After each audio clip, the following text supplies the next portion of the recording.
and then after that, call for public comment, and then there's probably opportunity for more questions to come back at you. Okay. Mr. Kale. Thank you. So I guess I'm a little confused on the letter that we just got. You have already addressed some of their concerns earlier, and this is a sort of a follow-up letter to that? Yes. So we actually just received this letter today, and we were also a little bit confused. I am not sure whether he saw the frosted note on our elevations because the note might have been too small.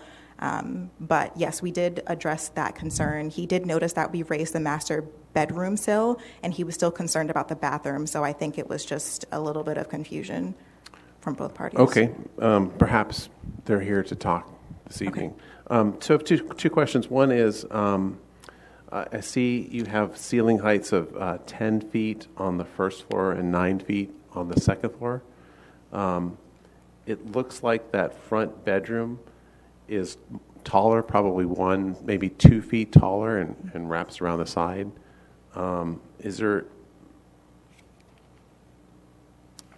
Would you have any thoughts on reducing the heights of either of the ceilings to help bring the whole mass down? I guess my first question: could you confirm the height of the front bedroom? Yes. So the second story is 9'1", and the first is 10 feet 1. And how about that bedroom? Because the roof plane is higher, the walls are taller on the right side of the house. Hello. Good evening, Jill Williams, principal with KTGY Group. I would hope that I can clarify that. So we do have that room raised up, as you note, about 2 feet there. I guess it was just for an aesthetic, just to kind of balance the elevation, in our opinion.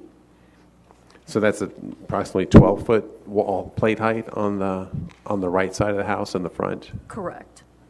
So any thoughts, would you be willing to bring some of the ceiling heights down to help offset the overall mass of the house? If possible, we would prefer to keep the 10-foot plate on the first floor, but we certainly could bring, to the left of the entrance, we're there at the 10-foot plate, we could bring that whole front bedroom down to 10 feet. As we'll just have to check our roof drainage there with the upper floor, but we could certainly do that. And okay. Just so that we don't exceed the 10-foot first floor. Okay, and my second question is on the windows. I see fiberglass windows are noted. Would you be interested in upgrading those to wood windows, not so much for the outside, but for the inside for resale purposes? Well, for our windows, we have specific ones that we've spec'd out for all of our properties throughout the peninsula. We've chosen fiberglass. Sorry. Specifically one for the cleaning ability. So for whoever moves into the house, they're much easier to clean and maintain than wood windows would. And let me just elaborate a little bit on that. So originally we had spec'd out vinyl. I'm sorry, can you please state your name? I'm sorry, excuse me. I'm Cynthia Tebow, Director of Development at Thomas James Homes. So just to clarify, so originally we had spec'd out vinyl windows here, and we got a planning comment, and we actually agree that this neighborhood would better be suited for fiberglass windows, which we typically do in our more luxury areas. And so we were hoping that we could do a fiberglass window, and actually we brought a sample here today to kind of show you what that looks like. But we do prefer the fiberglass as far as durability.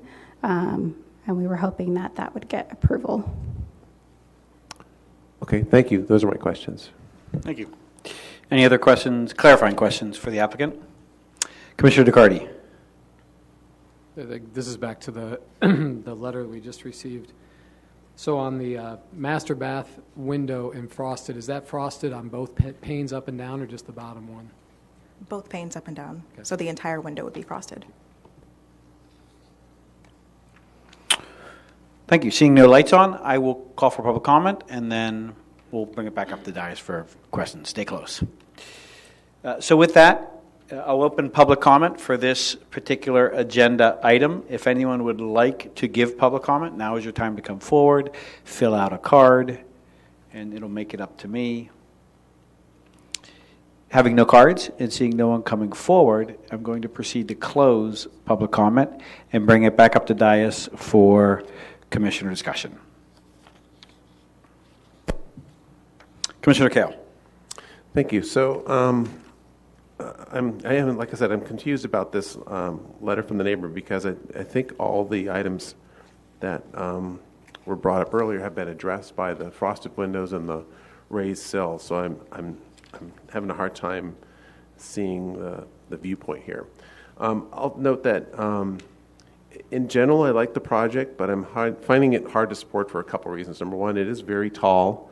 The second floor over the garage looks fairly massive, and there's a minimal strip of lower roof there that doesn't help. And then it's on the rear and the right side, it's a tall two-story wall with a belly band separating it. The garage is very prominent. It's not helped by the fact that there's a tall wall over the garage door. And I think in a two-dimensional drawing, that little entry wall that pops out helps to offset that, but that's only a few inches. It's only on a 4 to 6 inches, so it's really one wall plane, essentially. The roof plan is a little bit awkward. It seems like it could be refined, a little bit more thought to it. It's not bad. It just seems like it could be a little bit better. I do appreciate the privacy efforts that have been made. So in general, I like the overall project, but I would like to have the height reduced, if nothing else, and those are my comments. Thank you.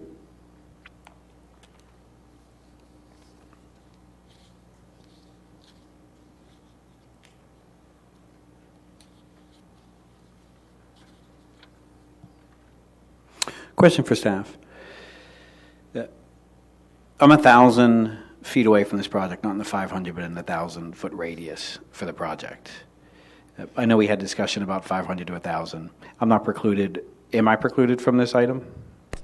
It was our understanding for single-family residents, no, you would not Got it. be precluded, Thank you. but you would have the option to recuse yourself if you deemed it necessary.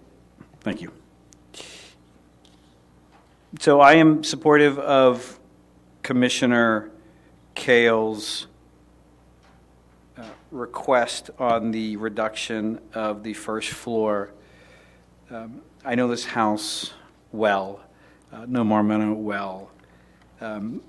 You've got a 5,005 square foot lot, and this goes all the way up to the 2,700 and change square footage. So it is, in many respects, maxing out the lot. It does conform to the development standards of the lot. So, and I think design is generally acceptable. I think reducing it on that first floor would be helpful for the area, and given the two houses to the right and to the left. I don't have a concern about the privacy on the right-hand side. I think the frosted glass achieves what it needs to achieve, and then the other window, I think, is certainly appropriate for the project. So I'm supportive of the project with that reduction in the first floor. Looking for any other comments? So I'll make a motion. Although 10 feet is not out of the question, I think when it pops it up to 12 feet on the right, it becomes borderline unacceptable. So I think it's a reasonable request to ask that the first floor ceiling height is reduced by 1 foot as a condition of approval, and otherwise make a motion to approve the project as submitted. We have a first from Commissioner Kale. I will second that. It's a second from Barnes. Commissioner If Cardy. I may, Can you just restate that? Sure. Restate the motion to approve the project as submitted, except with the condition of approval to reduce the ceiling height of the first floor by 1 foot. Which has the overall impact of reducing the whole project height by 1 foot. Correct. So we have a first from Kale, second from Barnes. Commissioner DeCardi. Could I ask the applicant what kind of hardship that would impose upon you and your project?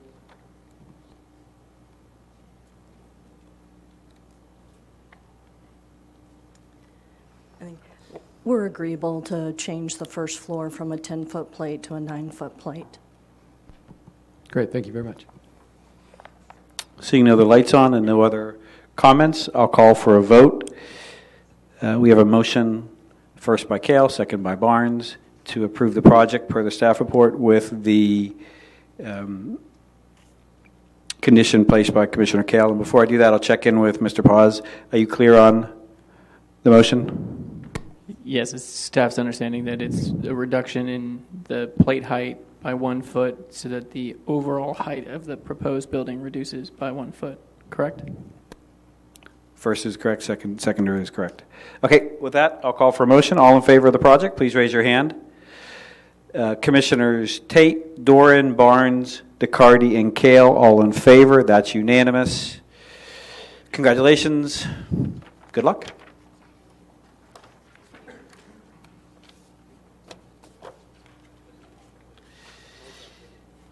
That takes us to the second item on tonight's agenda. This is a use permit and variance, 617 Partridge Avenue. This is a request for a use permit to demolish an existing single-family residence and detached carport and construct a new two-story single-family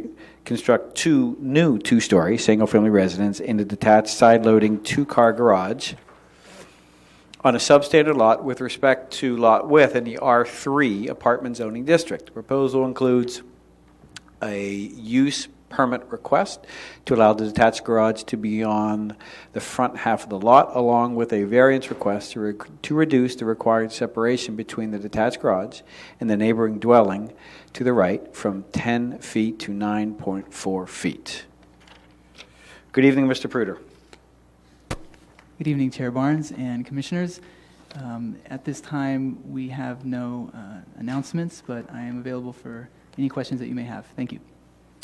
Any clarifying questions for our esteemed staff member, Mr. Pruder? Mr. Doran. I think the variance request and the setback is on the left side of the project. Unless or maybe I'm looking at it backwards, I guess. Partridge is at the top on this one. Okay. Okay. Having no other clarifying questions for staff, I will proceed to say hello to the applicant, call them up, and have them tell us a little bit about their project. Good evening. Good evening, Commissioners and planning staff and dear neighbors. I am Olivia Lee. I'm a long-time Bay Area resident. I have lived on the peninsula for over 40 years. This is my hometown. I bought a house at 617 Partridge Avenue in 2018 because I would like to live in Menlo Park, a wonderful city. However, the current old house is outdated and needs many repairs. It turns out that it's more efficient to rebuild than to make repairs. So I'm requesting your approval to build 2 homes at this R3 apartment lot. But since I can't afford to keep both homes, I will have to sell one of them in order to make it financially viable. I'm excited to create this housing for myself and others in this wonderful Allied Arts neighborhood. Now I would like to introduce my architect, Rick Hartman from HomeTech. He will give you the design and technical details for your consideration. Thank you so much. Thank you. Hi, I'm Rick from HomeTech Architecture. I wanted to Rick, start. last name? Hartman. Hartman. Good evening, Mr. Hartman. Yeah. I wanted to start on screen there with the site plan. We started conversations with planning staff as soon as we started looking at the requirements. It's the, we're supposed to have 10-foot setback on each side, 50-foot wide lot. That left a 30-foot wide footprint for buildings to go. But both neighbors are 5 feet away. One was actually 4.5 feet away. So that rule of 20 feet from adjoining neighbors, even when they're non-conforming, brought our buildable footprint down to 22 feet, 23 feet wide. And that's what I wanted to show on this. That shows the setbacks, and at the bottom corners you'll see radiuses, a 20-foot radius, and it's only when I get past that radius can I go to the zoning setback. So that really started the whole thing. How in the world can I do this and get the parking in? If parking is attached, it has to meet the big setback requirements, right? More 15 on one side and about 12 on the other. But a detached garage can go to 5 feet away. So that kind of dictated I kind of need the detached so that I can get closer to that property line. And then the problem is the rotation into the garage. So I need a 24-foot backup from engineering. And of course, 20 foot for the garage on the interior. And you add those up together with my 5-foot side yard, and I'm at my limit. So when staff asked me can I move the garage to make a 10-foot clearance to the neighbor, I would lose my 24-foot backup. So it didn't work by 6 inches, which drives me nuts because I want to do everything with no variances, no rule breaking or anything as much as I can. So I am kind of stuck with that. We showed them other sketches, but I really can't attach a garage. It has to be side loaded to get the rotation, so you go down the driveway nose first and not backwards, especially on such a deep lot. On other projects, we usually do one car attached to the rear house and maybe just float a one car between the two houses. But on this one, I couldn't get it to work because that huge side yard setbacks. So we don't want to ask for a variance on the side yard setbacks, but we do need it just for that 6 inches on the garage so that engineering doesn't get mad at me for not having 24-foot backup. And of course, the parking stalls on each side would use that same 24.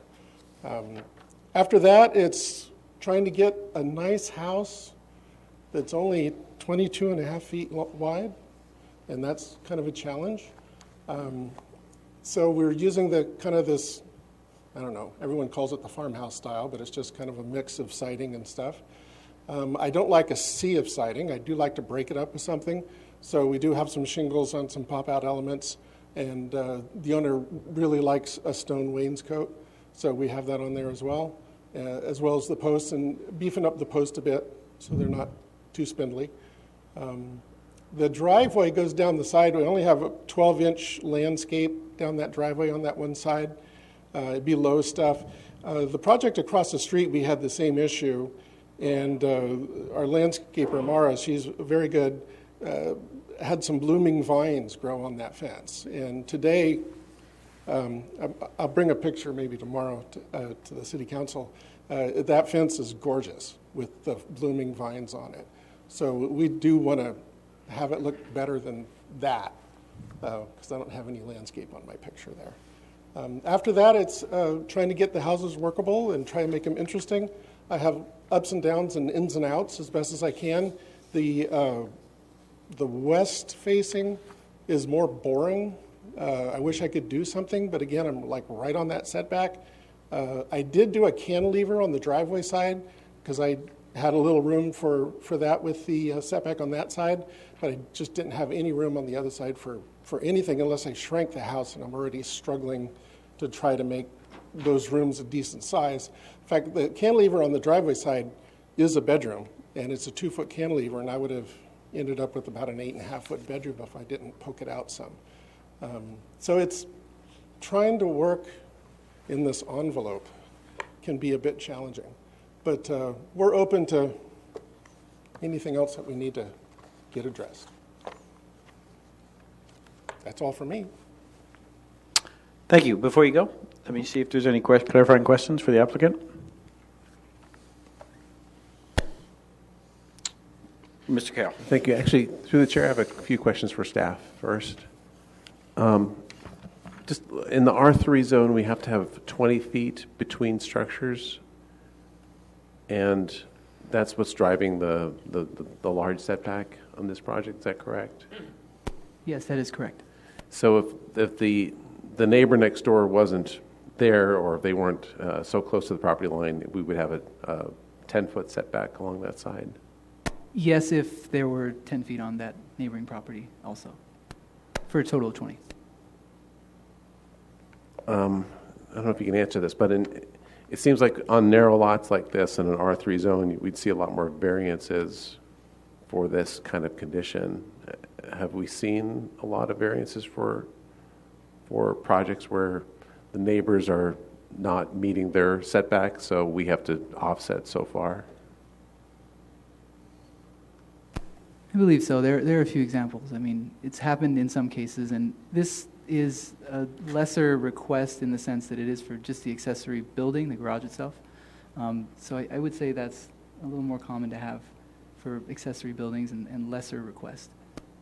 Okay, thank you. Then just a few questions for the applicant. So I did have a Menlo Avenue R3 that did have to have a variance, like what we spoke about. Yeah. okay. It seems like a variance would be supportable. It's hard to say. Yeah, but it's already difficult already. So. Yeah. I have a few quick questions for you. A couple of them are maybe just drafting things. On sheet A5, on the east elevation, I'm looking at a strip of siding in front of that bay and the window. Is that drafting? That's a drafting error, sorry. And then on the bottom right, there's the same location. I see a strip of white at the same location. Is that not supposed to be there? That is not supposed to be there. Okay. No matter how many times I go over it. And on sheet A8, on the north elevation on the right, I see a note for a belly band, but I don't see the belly band. You're right, it disappeared. So there's supposed to be belly band on all four sides? Yeah. It stops and starts. It doesn't go past the stairway window wall, and it stops at the fireplace as well, and it lines up with the balcony floor. Okay. And then my last question, you talked about the style for a second, and in the staff report it mentions a traditional country style. Could you just talk a little bit more about the style and what your goal is? Well, nothing is traditional anymore. We call sided houses country style now because nobody knows what else to call it. But really it's just a wood sided and not stucco. So it's we like using hardy plank for everything. We want that sustainability, low maintenance, actually it's zero maintenance pretty much, with all hardy plank siding, and they make shingles that look pretty decent. Projects I've done across the street carry the same products. But the belly band I'm not really a fan of, but other cities have forced me to add belly bands. So, and I think this city is not a big fan of them. So it doesn't bother me if you want me to toss them. It's just everybody likes the horizontal element and not a vertical element. Yeah. But I don't want to have you mixed up with other cities. So. And just to clarify, so the reason why there's a two-story wall on the right side is because in the 15-foot, 8-foot setback, that's because of the building next door. And you're just trying to keep 20 feet away. Yeah, I could have done a much nicer. I mean, the driveway side looks really good because I wasn't up against the setback there. But when I'm on the other side, I am up against the setback, and the narrowness of it. When we're designing, we want to have a hallway go down the middle with rooms on both sides. That's more efficient than rooms on one side and a hallway on one side. That's very inefficient. So to try to get rooms on both sides, I got bathrooms that are skinny and then a bedroom had to have a cantilever. So it's a struggle to do a house in those dimensions. Although I did do an 18-foot wide house in Half Moon Bay, I will say that. Okay.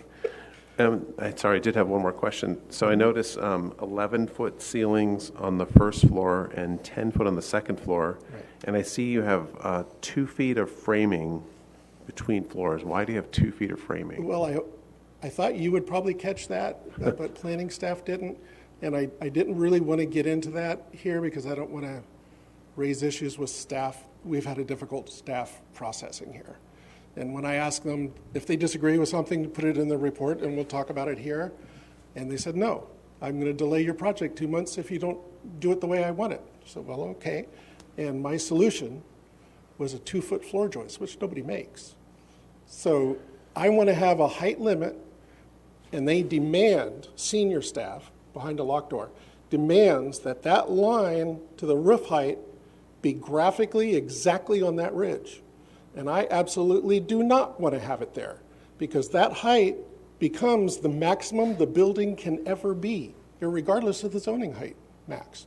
And I know a framer, engineer, somebody's going to put in something bigger, it's going to go 3-4 inches too high, and there's hell to pay. And I know when I was young, I made that mistake. So every project I do, including this city, the last 8 R3s that I've done here, I have always had the height up here and my graphic roof down here, which gives me that creep space. And their response is, well, it's always below. No, it isn't. And it's just reduce your ceilings, reduce your floor. No, I don't want them to rebuild anything. So I want to have that fudge of about 10 inches. So the way I complied with that line exactly, and I got an email I can show you, it's hilarious. That's exactly there. I did it by 2-foot floor joists, which they didn't notice, but you did. I see what you're saying. I don't know if I don't think I agree with your reasoning. And what I see, what I think when I see 2-foot floor joists is that that's going to be reduced to 1 foot, and you're going to have another It'll be foot. at 14. You'll have another foot Yeah. of ceiling height. So you'll No, have it won't be 12-foot ceiling ceilings. height. It'll keep me under my maximum. Because the roof height maximum, I need to be higher than what I think this building is going to be. So I'm not in violation and have to reframe a roof at a lower pitch. And that's usually what happens. That's my questions. Thank you. Thank you.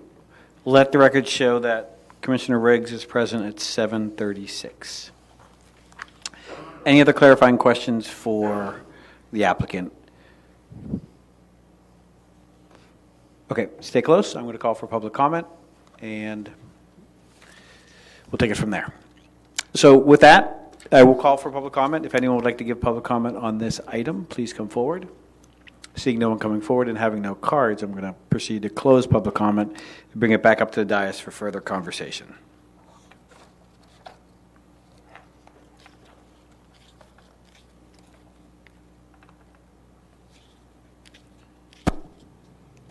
Commissioner Kale.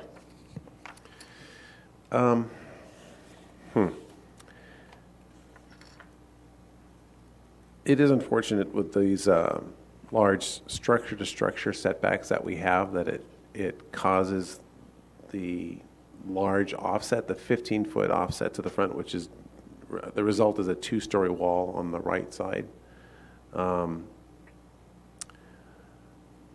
There's,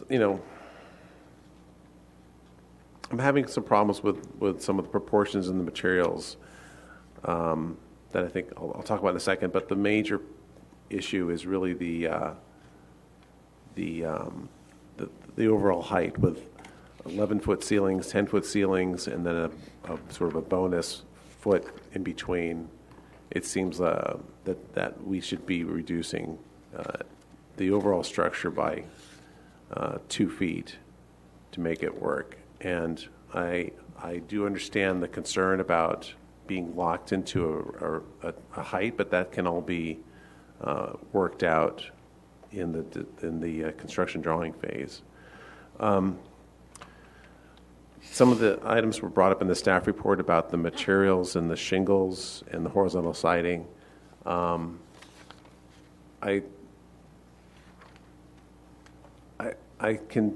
see where that's going. I think part of the problem is the shingled bays. I'm just not quite sure that that's going to work. Maybe it will. I would see that the stone at the bottom is actually more of a bigger problem. Because it doesn't really continue very far, and it feels applied. I would propose to remove the stone and reduce the height. The columns in the front are very skinny. I think those should be looked at more closely. And the last item is, if you look at that front bay on the second story, if you look at the side views of that, the roof sticks out very far. It seems like the overall mass of that little gable for that bay is out of proportion. So I'm not sure what to propose for that, but I think that should be addressed. It's not helping with the overall height. Thank you. Thank you. So question for the applicant. Walk me through, so let me work backwards.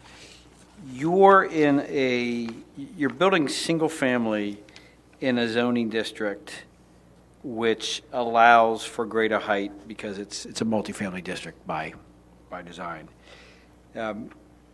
Single family heights are 28 feet.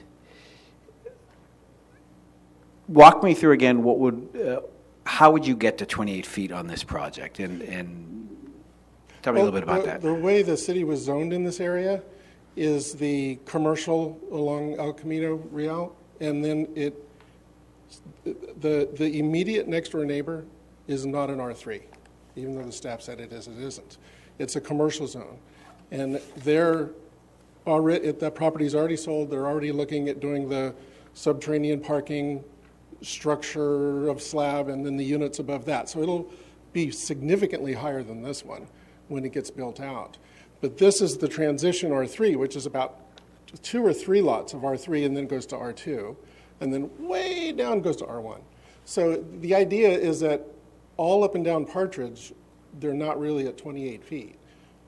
They're more than that, I think. Now I don't remember. But this is supposed to be that transition lot. So that's why it is higher, and the zoning allows it to be higher. But the owner wants to sell one, so that's trying to make them look like single family. So one is in the front, one's in the back. I have to agree, one way to make rooms feel bigger is to try to make them taller. And that was the goal, because they are so narrow that if I can make them taller, they'll feel better. But that was the whole point of it. And the roof height is there. That's a firm number I must build under. I'm not going to play games with ceilings with that. We've got enough ceilings. So I just need a number that I build under, because we have to have it surveyed when the framing goes up, right? So I know I'm safe. And I'm sorry, I'm going to pull up the page, but tell me what the plate height is on the first floor. 11 feet first floor, 10 feet second floor. But I should have about 10 inches to bring it down. When it gets built, the ridge height will be about 10 inches lower, which I would have liked to have put on the drawing but was not allowed to. So I do have an issue with that. Thank you. Commissioner Riggs. Thank you. Good evening. I'm sorry, would you repeat that last comment? Oh, the last, I think I've done 8 of these multifamily things here now. I always have the maximum roof height here, and the roof that I think is going to be is here. And previously the staff challenged me, and I said, well, we'll just talk to you guys if you don't understand it. And you guys always understood it. But I do have an email saying it'll confuse Planning Commission. Don't show them this. Well, they let me get away with it, but this time they said, absolutely not. We're not going to let you get away with it. That my graphic ridge must have a dimension to it, and that will be it permanently forever. So if I have an engineer enthusiastic about big floor joists, or a contractor who goes from a 2x6 to a 2x10 rafter, I'm in trouble. And I've been there when I was young. I don't want to do that again. I always want to have 10 inches recorded of a maximum ridge, even though I think they're going to be building under it. So it's not a how high I think it is, it's a how high is my limit when that surveyor goes out there. But staff wasn't amenable to that, so I built in fat floor joists to get my 10 inches. Okay. That's I the long understand the story. issue. I have had to also, and a fellow commissioner would also have had to make sure he met the maximum height in a given zone, but we haven't needed to do that. You can, for example, indicate a 10-foot height in your ceiling and know that if your engineer makes things complicated, you can have a 9'6" ceiling and still have an ample ceiling. Or Usually it you comes out of can the- say out of the that you pitch. want a taller building closer to 35 feet and see if it will pass muster with the commission as a transitional building.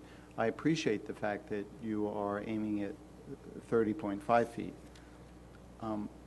But I'm afraid I have to support staff in that you need to pick a number, and if you feel you still have some work to do with the engineer, Well, it's not engineered yet. normally I would not come to planning commission without having my engineer at least picked his joist and having figured out my ducting. But if you have a concern for that, then I propose that you build your flexibility into your ceiling heights. That way you don't have to come back to commission.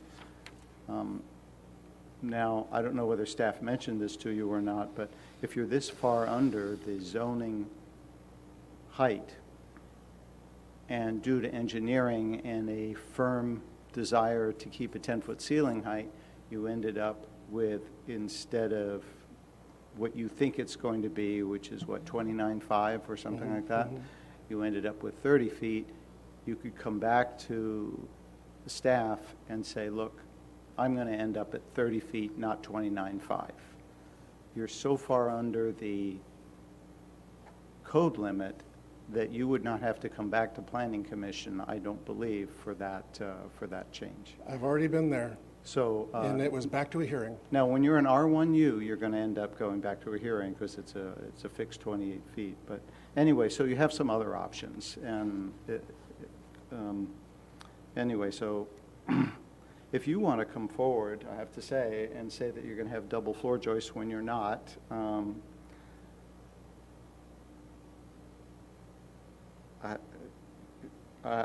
not going to say anything. Because it's your right to build double floor joists, and it's your right to change it in the field and not build double floor joists. But so I just wanted to suggest that that could be simplified. In terms of my fellow commissioners' comments, well, let me run through mine. First of all, I like the rear unit. And part of the reason I like the rear unit is it does not have a belly band. You've probably heard me before say that I'm not thrilled with the belly band.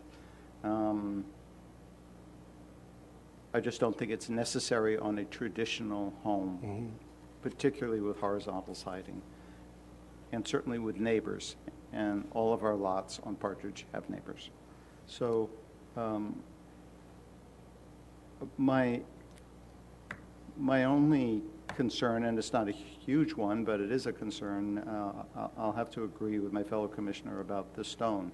The stone very much looks applied.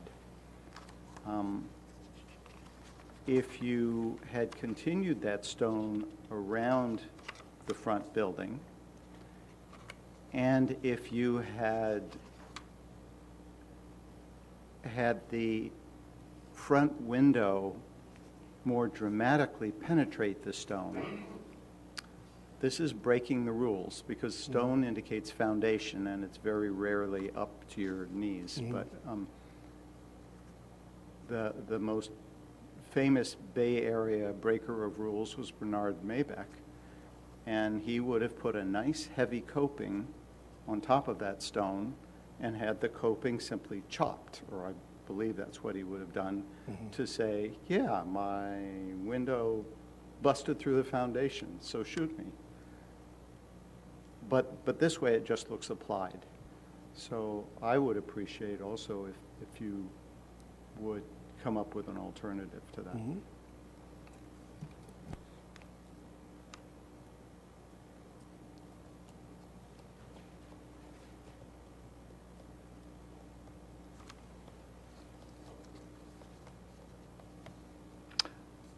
Public comment?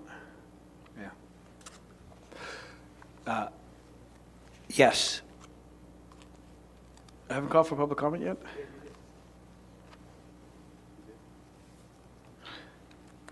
Mr. Pruitt, Through did I the call for chair, public we comment? did do We did. a call for public comment. Thank you, Mr. Kao. For minding your own business over there in the corner. So we have some comments at some point, looking for a motion of some type on this project. If anyone else would like to give any additional comments or make a motion.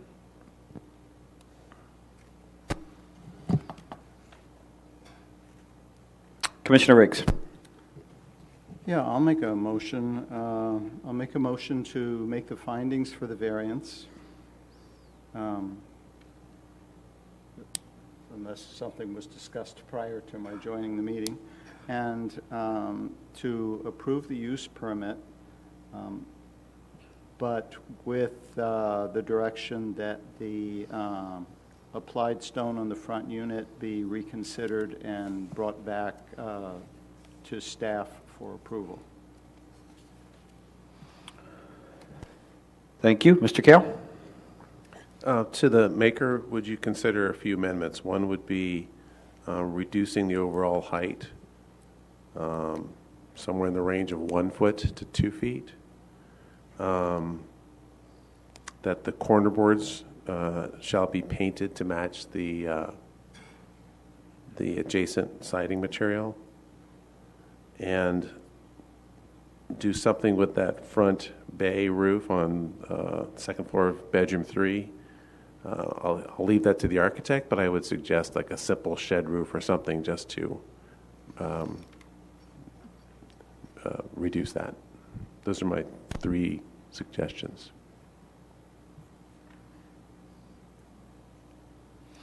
Commissioner Riggs? So, through the chair, if I could ask the architect if a 1 foot reduction will work for the plans. Yes.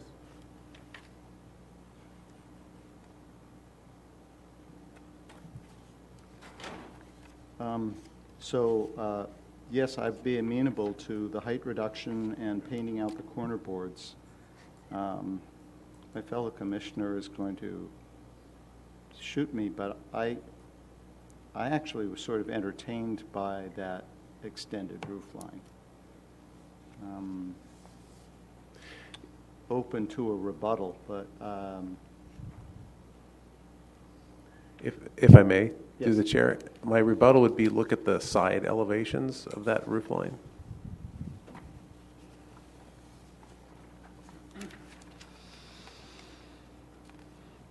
And I'm going to put a pause in this. Can someone tell me what we're talking about? Which Yes. Which page? Just start with that. So on sheet A5, on the north elevation, B5, is that right? A5, A5, yep, got it. so this bay window has a heck of an eyebrow. Ah, that guy. Okay. and if you look at the side views of that to the left of this elevation, on the east elevation, it sticks out pretty far. And Right. same thing on below that in the west elevation. It just seems, contributing to the overall massiveness of the height, this is not helping. And do we know how far that protrudes? No, I would guess 18 inches, 2 feet. 18 inches is what the applicant says. I'm sorry, would the applicant please come forward? And let me, for the record, let me ask a specific question. I apologize. That's right. Could you please tell us what the projection is? I believe I put 18 inches on everything here, because I think 2 feet's just too much. Sometimes I put in a eave detail. I was going to flip through to see if it's in here. Through the chair. May I? Let me just finish and see what he comes Well, back I was with. just going to ask whether it's the same overhang all the way around the building, Yes. including that Yeah. bay gable. Yes. I could shorten it being a gable. It's easy to You shorten know it to what? 12 I inches. think it might be a rendering issue.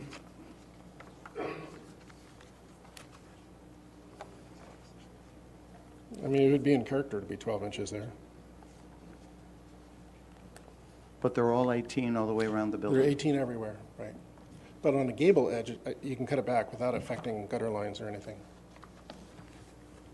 So I would suggest it may be a rendering issue. Well, there's a 3D on the front page. Right, that one in particular. Well, the one that's on screen. I think the one that's on screen, I think, accidentally overemphasizes.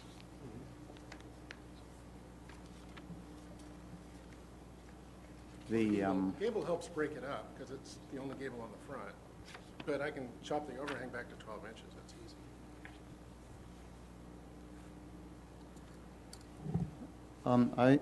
I'm comfortable with it being the same overhang on those two gables as the rest of the house, but not larger. And I do feel that the one on screen overemphasizes. I mean, the one on screen in rendering, it looks like it's a 2-foot overhang, and then the ones around the rest of the building are 1 foot. It really looks that way. And that's not what you're indicating on your hardline drawings. So which of the proposed amendments are you willing to add? The corner boards and the building height. Okay. Reduced by 12. I can second that motion. Through the chair, though, I'm 90% certain we never did have public comment because Mr. Hartman's been standing there the whole time. Touché. I know I should sit in my corner and be quiet, but... Well, then let me, even if I did open and close, I still have the prerogative to reopen again. So with that, I'll take this moment. I'm going to ask the maker if he's okay with me putting it on hold, and the seconder is okay with me putting things on hold. Okay, so with that, I'll reopen public comment, and I do not still have any public comment card. So if someone would like to come forward, please fill out a public comment card. And seeing no one coming forward and having no public comment cards, I will close public comment. Bring it back up to where we were a moment ago. And let's see here. So we've got the first, we've got amendment suggestions from Commissioner Kale. And I'm going to articulate them, and please help me with that, Mr. Riggs. We've got the height reduction, which was agreed upon in the neighborhood of 1 foot. And that was okay to the seconder. We've got corner boards painted. That's okay to the maker. We've got, so where did we land on this front gable issue? That it would be consistent with, that the roof overhang would be the eave and rake depth would be the same on the gables as the rest of the house. Which is, according to the applicant, believed to be 18 inches. Yeah. Is that okay with the seconder? So we've got that as a check mark. And then there was something having to do with the stone treatment? The initial one was the stone treatment would be presented either going all the way around the house or with a more, or with a more significant coping.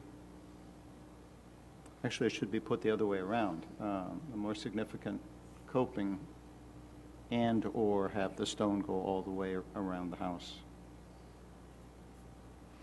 Looking at the seconder? Would you add an option to remove the stone? Oh, yes. Or remove the stone. Or removal? Yes. Okay.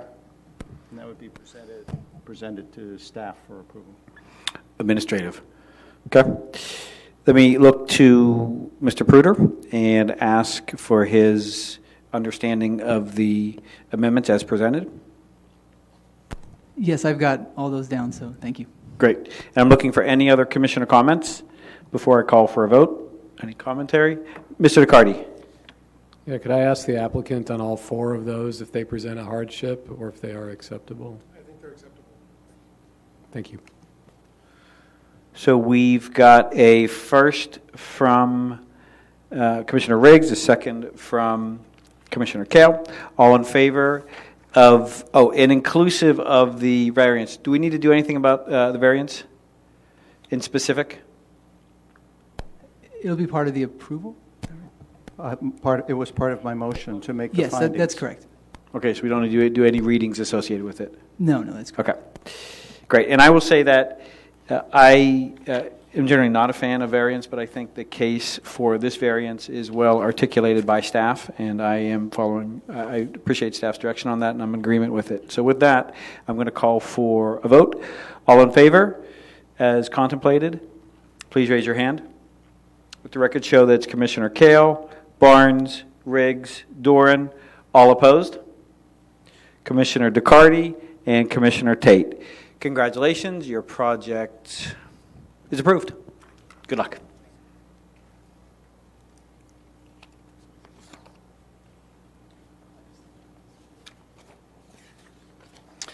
Which brings us to the next item on tonight's agenda, which is F3, and this is a development agreement annual review. 300 to 550 El Camino Real, Middle Plaza at 500 El Camino Real project. This is an annual review of the property owner's good faith compliance with the terms of the development agreement. Good evening. I think that Ms. Sandmeyer is the lead on this tonight. Yes, good evening again. Good evening. I don't have any updates, but I'm happy to answer any questions. Great. Do we have any questions for Ms. Sandmeyer? Seeing no lights on and no questions, we'll proceed to progress to the applicant. I'm assuming there is someone from, not necessarily the applicant, but what are we calling? What are we calling this, the individual coming before us? Well, I would say the applicant for the initial. The applicant from Stanford. Sure. Good evening. Yeah, I call myself John Donahoe. My name is John Donahoe. I'm Director of Planning and Entitlement for Stanford University. Was also the project manager for the entitlement of this project. I have nothing further to add to the staff report. I think it's pretty clear, but I am available for any questions that you might have. Thank you. Clarifying questions for the applicant, and if there are none, I'll call for public comment, then come back up for discussion. Seeing no lights on, proceed to call for public comment. Stay close. We may have other questions. So with that, I'll open the floor for public comment. If you would like to give public comment on this issue, please come forward, fill out a card, pass it forward. Having no cards on this particular topic, I will proceed to close public comment and bring it back up to the dais for further discussion and to give some context to what we are contemplating this evening on this agenda item. We're looking to make a determination on whether Stanford University has demonstrated good faith compliance with the provisions of the Middle Plaza at 500 El Camino Real Development Agreement for the period of October 2017 through February 2020.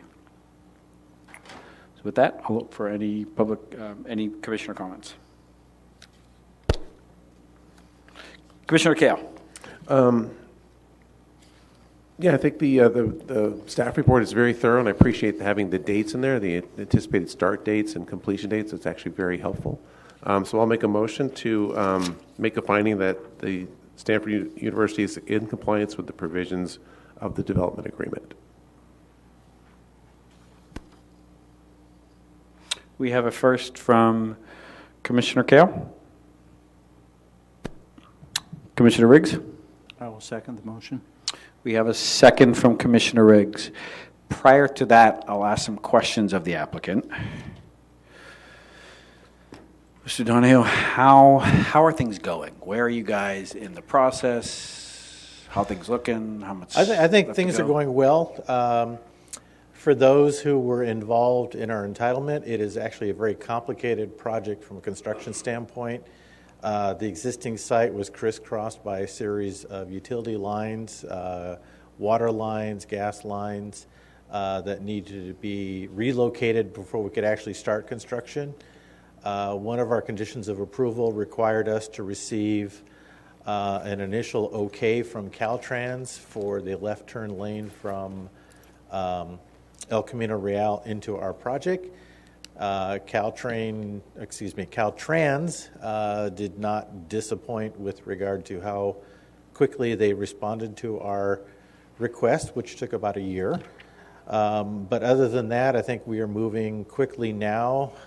Unfortunately, we've had a pretty dry winter. I think we all would prefer to have a little more rain, but we haven't lost a whole lot of time in terms of rain days. So far, so good. We're working on both the office and residential portions concurrently. So I think other than that, I think things are going as well as we can for a relatively complex project. And talk a little bit about your delivery horizon going forward. What are some of the particular milestones up to and including occupancy? Yeah, I think generally speaking, occupancy of the offices will occur faster because obviously constructing the offices are a little more, I won't say easier, but maybe I'll say easier than constructing the residential buildings. We would anticipate that those would probably be ready for occupancy in probably about 2 years from now, hopefully sooner. And I think the residential, we would start to occupy that in phases, and that will probably be at least a year after that, so probably about 3 years from today. So if I just add up some numbers, February 20, what is this, 2020? 2022? It's 2020, yes. 2022, early first quarter 2022 for commercial, and then first quarter 2023 for residential. Correct. Ish. And obviously, if we can do things faster, we will do so. And you're going below grade on the residential component, We're actually going correct? below grade on both. We have 3 office buildings. One office building actually has parking underneath the structure itself, so it is not a below grade parking, but that's the first building nearest Stanford Park Hotel. The second larger office building has 2 levels down of underground parking. And then our residential portion and the third office building actually will share the same underground garage. And that garage is mostly 1 level down, but it does have a portion that is 2 levels down in order to meet the overall parking requirements for the project. And then we have a smattering of surface parking, but the vast majority is below grade. The crossing underneath the train tracks to get to the other side. There's been a number of different designs put forward. What role are you playing in the design process, and where are we in that? So essentially, our role ended pretty much with the approval of our project. As part of the overall entitlement process, Stanford did, in fact, do our own studies on the crossing a couple of years ago, and then turn those over to the city staff to give them background on the various options. There's various options how you go below grade in terms of cut and cover, or basically bore and jack, and which one would be preferable. We also looked at the option of going over the tracks, and each of those options have their own pluses and minuses, pros and cons. Our role now is where we can, we will support staff. We've had several ongoing meetings that staff has invited us to. And then our roles essentially, once the city finalizes the plan itself for the crossing and all the approaches that lead to the crossing, we in turn will adjust our plaza design to match up with that, because that's obviously a pretty critical element. You first need to get across El Camino Real, cross our plaza, and then that leads you to the underground crossing. And the crossing was first contemplated, let me try to describe it. So you've got I guess, however you want to look at it, the train tracks here, and you've got this freestanding commercial here, and it was intended to be right in that plaza area that cuts through. Is that still where it's contemplated, or is it contemplated by any chance closer to the big 5 shopping centers? If we're all thinking about this the same, if you imagine Middle Avenue crossing El Camino and then crossing right across our property and where it intersects with the train tracks, that was how the downtown specific plan had originally envisioned that. The problem with that, and that was something that we recognized early in our studies, because we did engage Caltrain at that opportunity, just about that location where you project across the tracks is a switch on the railroad tracks themselves. And in terms of working with Caltrain, I think city staff would back this up because they had the same discussions a couple of years later. Caltrain was adamant that they did not want anyone touching those switches. So, for example, if you did a cut and cover where you basically remove sections of the track, clear out, and then drop your preformed tunnel in and then put it over, Caltrain is very much in favor of that approach because it takes the tracks out of service the shortest amount of time, except they don't want you touching the tracks. So when you start using that as your methodology, you have only one of two options, which is to move where you're actually going to cross. So in this case, the study that the city is looking at is actually moving the crossing itself further to the north or further to what we call the Big Five property. There are some advantages to that because the property that they need to acquire that is not Stanford property, there's a piece of property between Stanford land and the actual tracks. You can use that as a gradual ramp down as opposed to having switchbacks and other things. So there are pluses. Again, pluses and minuses is the name of the game here, but I think the big advantage is you have a little more gradual crossing. And the city staff is looking at an option where if you go with the cut and cover, the depth of the crossing itself is closer to existing grade, which is, I think everyone has been using the Homer Tunnel in Palo Alto as a kind of an example. If you did more of the bore and jack, you have to go so much lower, and we thought that was a solution. I think staff agrees that that's just not a good urban design to really put the crossing itself so low that you don't have eyes on it from both sides. Mm-hmm. Thank you.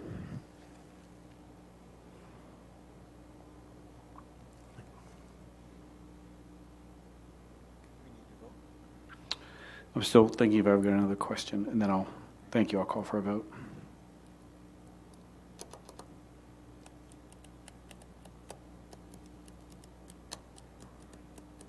Okay, that's it for me. Seeing no other lights on and no other comments, let me recall here. We've got a first from, was it first from Kale, second from Riggs? Is that right? Okay, we've got to make the findings that Stanford is in compliance. We've got a first from Commissioner Kale, a second from Commissioner Riggs, no other commissioner comments. So with that, I'll call for a vote.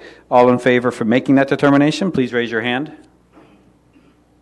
That is Commissioner voting yes. Our commissioners Kale, DeCardi, Barnes, Riggs, Doran, and Tate.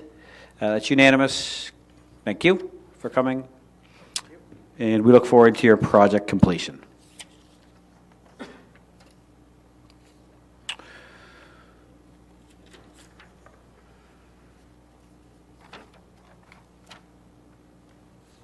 Which brings us to G on tonight's agenda. This is a regular business item, and this is G1. This is a review of determination of substantial conformance for 1074 Del Norte Avenue. This is a request for a substantial conformance memo for the addition of an exterior ducting chase to a previously approved two-story single-family residence on a substandard lot in the R1U, single-family urban residential zoning district. Good evening, Mr. Turner. Good evening, Commissioners. I have nothing to add to the substantial conformance memo. So for the edification of my fellow commissioners, why are we seeing this tonight? And just go through the process of pulling it and seeing it and talking about it as an agenda item for tonight's evening. What transpired? So under the substantial conformance memo process, the idea is that the house was originally approved by a use permit. When there are modifications to use permit, if they are modifications to a certain scale, the Planning Commission has to be notified. Sometimes, if they're substantial enough, it would be a full use permit revision, where it would come in the form of a public hearing in front of the commission.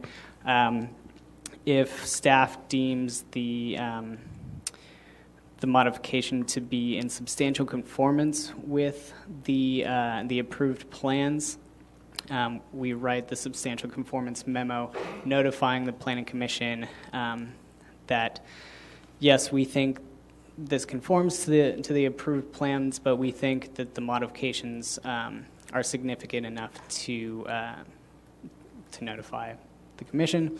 When we send that email, any one of the commissioners has the ability to pull the item onto the regular business agenda for further discussion to ensure that all commissioners are in agreement, or potentially not,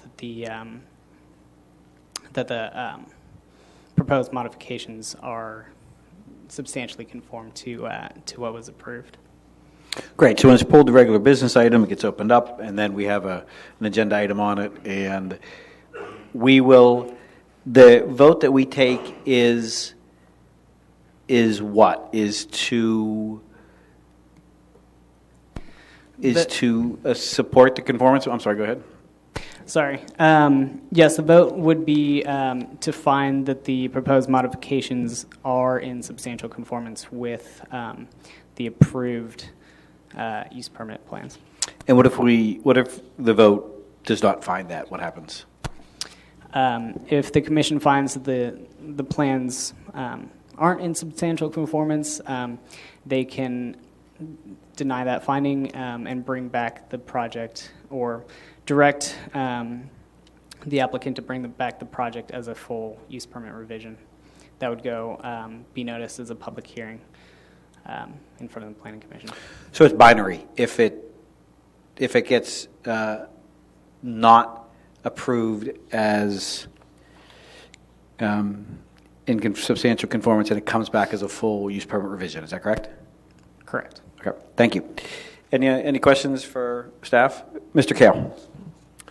Thank you. I noticed that there's a review date to pull this by February 3rd on the bottom of the second page. Is that, I'm confused, because that would have been before we even saw the packet.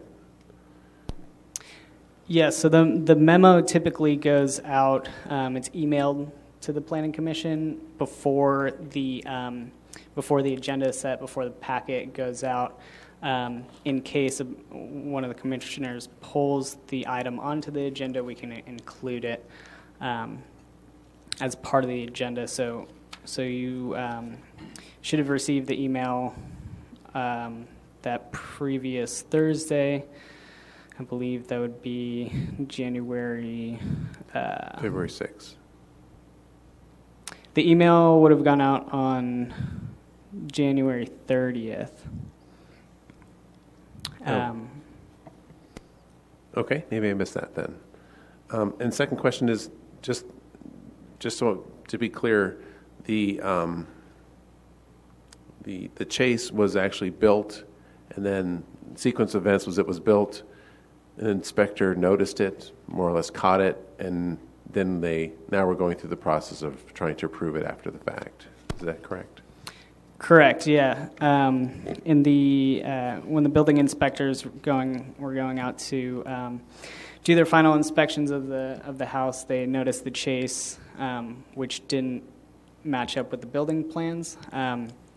So the applicant would need to come in, apply for revisions to the building permit. At that stage, planning would review the revisions, and that's when this process started. Thank you. Thank you.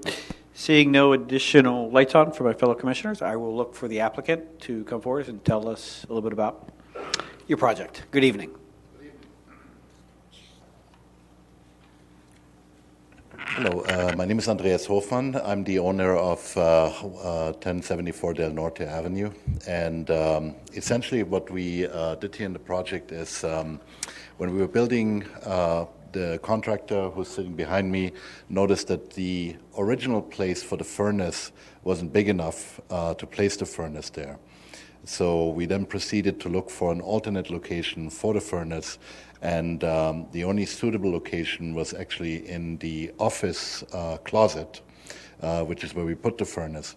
But what that required then is actually the rerouting of the ducting, and we routed some part of the ducting through a closet that is at the entrance of the house, but then had to route the ducting for the second floor essentially on the outside of the house, partly using my daughter's closet in her bedroom, and then partly using the outside. So it's essentially a little chase that runs on the outside of the back part of the house, and then goes into the house and into the roof.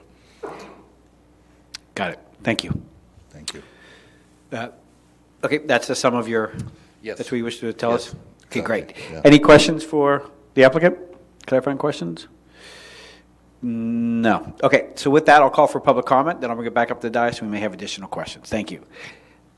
So with that, I'll open public comment for this agenda item. Having no cards, seeing no one coming forward, I'll officially close public comment and bring it back up to the dais for continued commissioner discussion. Commissioner Riggs. All right, so not to beat around the bush, I saw this and I was surprised to see this added to a new home. I gave it some thought, had a brief exchange with Ms. Sandmeyer, because one hesitates to add any more nuisance to what is obviously not a beneficial thing to discover, that you hadn't successfully worked out the heat system. And I know that with the clearances, for example, required in the attic space, they may get hard. But this is the kind of thing that needs to come for approval because it's visible on the outside of the house. And there would have been a couple of ways to resolve this so that it didn't look so odd. I mean, the word that came to my mind when I looked at the photos on the last 2 pages here was kind of bizarre to see this on the side of your house. I'm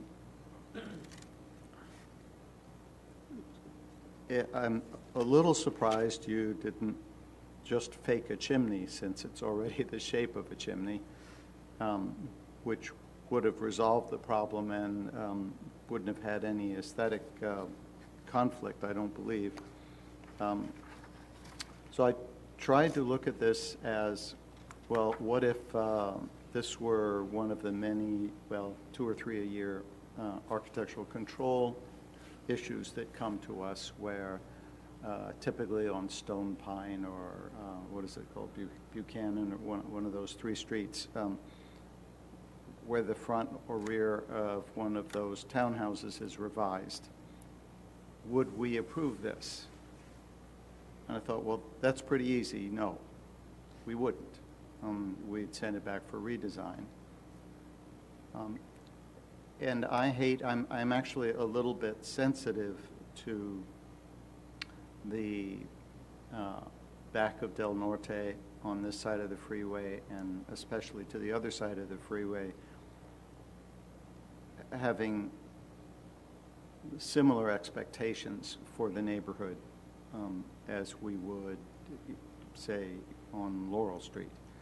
So I think this can be done better. I think it should be done better. Besides the fact that you're supposed to ask first, I'll set that aside, just that for the sake of the neighborhood, I think it should look better than what resulted. So I suggest to my fellow commissioners that, again, there's at least one relatively straightforward way to resolve this, and there may be others, which I always prefer to leave that up to the building architect if possible. I didn't notice who the architect is on this project, Didn't have an architect, had a designer. Well, right, so perhaps your designer would feel confident to come forward and resolve it, or you might want to consult someone. But I think it's appropriate that the design be resolved. So would you like us to make it look like a chimney? Again, I hesitate to direct. I prefer to have the applicant's designer say, oh, the best solution would be to do this. Yes, if you presented a chimney, I think that would resolve it. I'd be interested to hear if other commissioners also think that would be true. Commissioner Kale. Thank you. I agree with Commissioner Riggs' comments, and I like the suggestion of making it look like a chimney. It's unfortunate that we're here, and I don't think anyone is happy about this because it looks like an afterthought. It looks like a mistake. If this was at the front of the building or visible from the street, I think we would, or at least I would support not approving this, but fortunately it's at the back of the structure and not visible from the street from any side. So I think that does help that they've kind of hidden it. But I would like to also see that this be addressed in some way that makes it look better than just an afterthought.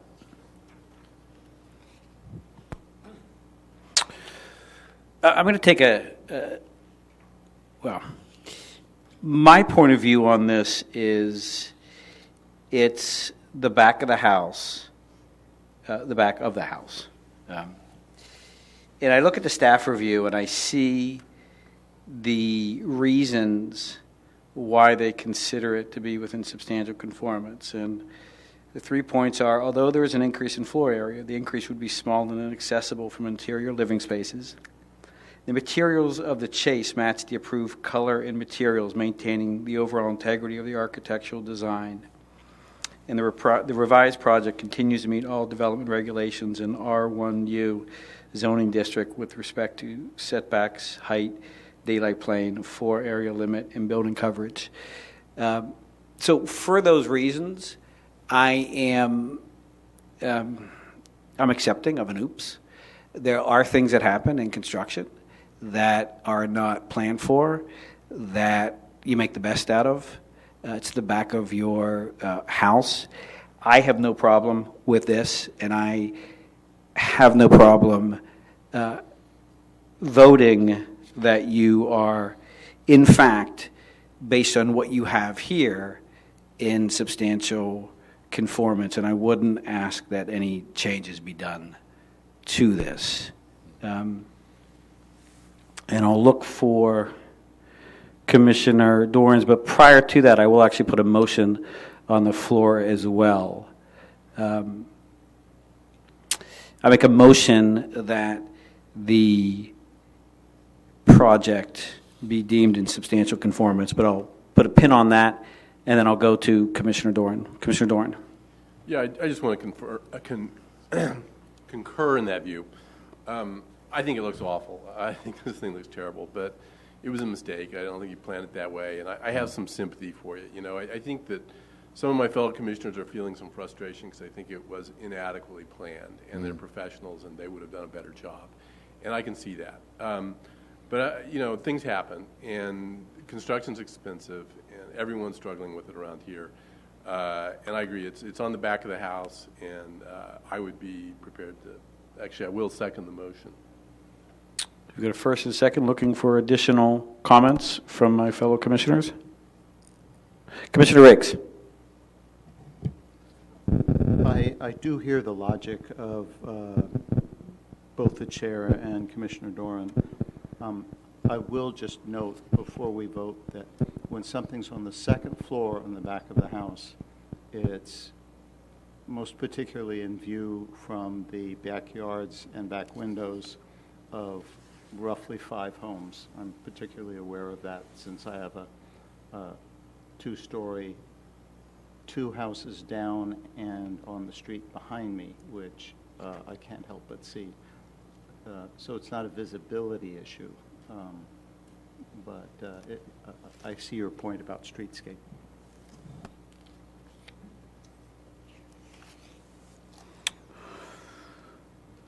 Any additional commentary?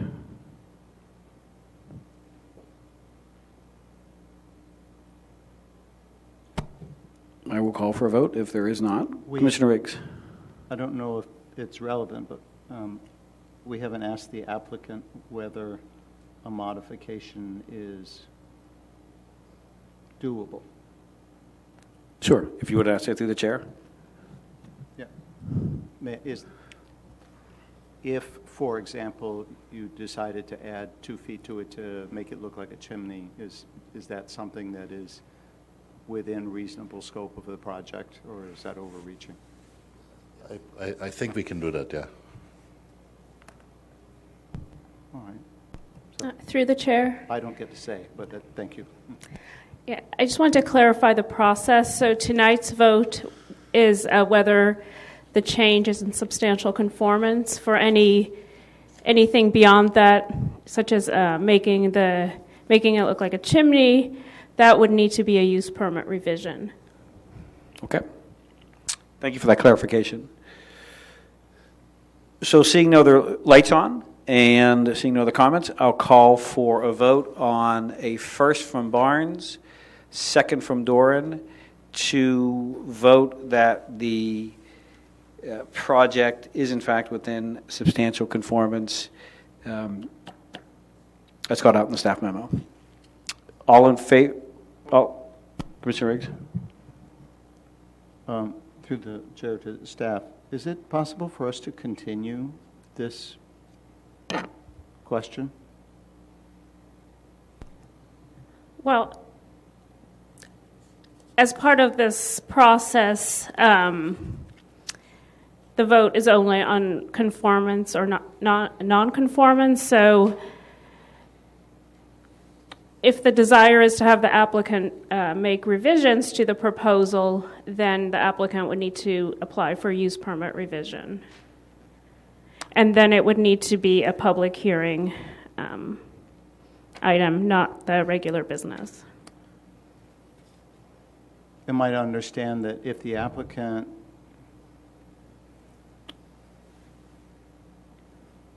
wanted to add a couple of feet and make it a chimney, he would need a use permit, but to do what he's done, he does not need a use permit? I should have added the word revision on both of those. Okay. Yeah, I understand the point. I mean, it may be possible for them to submit a revised substantial conformance application with a chimney kind of look, and that would then come before the commission for a vote of substantial conformance. Well, yeah, what I was thinking was if we continued this and sometime over the next 4 months it turned out there was a chimney there, that this could actually be resolved without a use permit revision. Well, I think, if I may, through the chair, I think the applicant would need to submit plans. We wouldn't want any work to be done without a permit, just to clarify that. Right, which I presume was done or was needed or is needed for the chase. Same thing. Okay. Yes. So with that, I will call for a vote. All in favor of all in favor of voting affirmative that the changes to the house are indeed substantial conformance. So said differently, addition of the exterior ducting chase is, we're going to determine that it is substantially conforming. Please raise your hand. We have Commissioner Tate, Doran, Barnes, DeCarty voting yes. All opposed? Commissioner Riggs and Commissioner Kale opposing. The motion carries 4-2. You are voted to be in substantial conformance, and you can continue on. Thank you very much. Thank you. Thank you.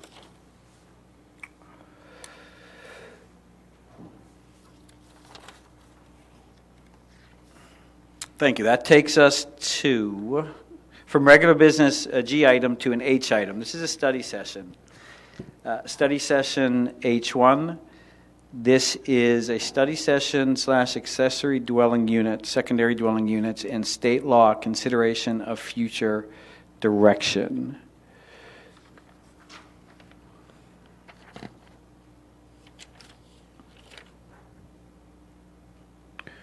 Good evening, Ms. Sandmeyer. Good evening, Commissioners. So we've put this study session on the agenda. It should be noted there's an information item going to the City Council tomorrow night that provides some timeline for different work items. And the suggestion for the ADU going beyond the urgency ordinance for ADU changes is it would be occurring in 2021 through 2022. And the urgency ordinance is tentatively scheduled for February 25th. And that would bring our ordinance into compliance with the new state laws. And that concludes my updates, but I'm happy to answer any questions. So I'm sorry, please unpack that. The urgency ordinance is the ordinance that the Menlo Park City Council will adopt to bring in compliance. What is going next week? Is that the same thing, or is it something different? So the urgency ordinance is in 2 weeks. Tomorrow night there's a informational item attached to the City Council agenda that just provides timelines, and I wanted to provide that for context. And timelines for adoption of the urgency ordinance? Is that the timelines? No, that would be for going beyond the urgency ordinance. So that would be kind of the REACH code and any changes the city wanted to make beyond compliance with state law. And that would be, and that's in the 2021 through 2022 timeframe. And the REACH code is or is not drafted at this point? No, that's not drafted. Not drafted. Yeah, that would be a year in a year. So the timelines talk to development of the REACH code, elevating it, and it running through City Council. Is that correct? Or what do the timelines talk to? The timeline would be for developing the REACH code and then bringing it to City Council. Okay. And do you know roughly when that's contemplated? Do you know roughly what those timelines are? Well, so I don't believe it's a detailed timeline. The draft that is going in the informational item just says 2021, so presumably in a year. That would be starting that process. In 2021, the process starts for the REACH codes, and the completion projected 22-23. Is that correct? I believe the timeline was just 1 year, 2021 through 2022. That's the development of it and the adoption occurring in 2022. Yes, Roughly kind of the speaking. rough timeline. Got it. Okay, and then in your view, how does what we'll be talking about tonight fit into that process? So this item was added at the request of planning commissioners and the chair. So it's basically at your request and to give the commission an opportunity to speak on the item. Okay, and tell me, your role in this will be to walk us through these, or is it Commissioner Doran who will be walking us through this in your view? Yeah, I believe Commissioner Doran will be walking us through it. I can answer any questions that may come up. Great. And Commissioner Doran, do you want to illuminate us before you start a little bit about your intended process this evening? Sure. So, as mentioned, there are recent changes to state law, which I think everyone's probably generally aware of. Took effect January 1 that preempts Menlo Park zoning ordinance. Requires us to permit certain ADUs that we have not permitted in the past. My feeling is I think it's useful for us to talk about those changes. But in the context of the state mandate, I think it's a good time to talk about what other changes we might want to make to the Menlo Park ordinance. And I don't think it's possible to draw a bright line between the two. The state laws are kind of skeletal. They're not fully fleshed out. They're not in the same level of detail that our zoning ordinance is. They tell us some things that we have to allow, but they don't tell us other things that I think naturally follow from that to make the changes that they mandate work. So I think that this is a good time to examine our whole approach to ADUs and think about trying to implement the state mandates in a way that actually encourages the construction of ADUs and makes them possible and spells out some of the things that were not spelled out in the state law.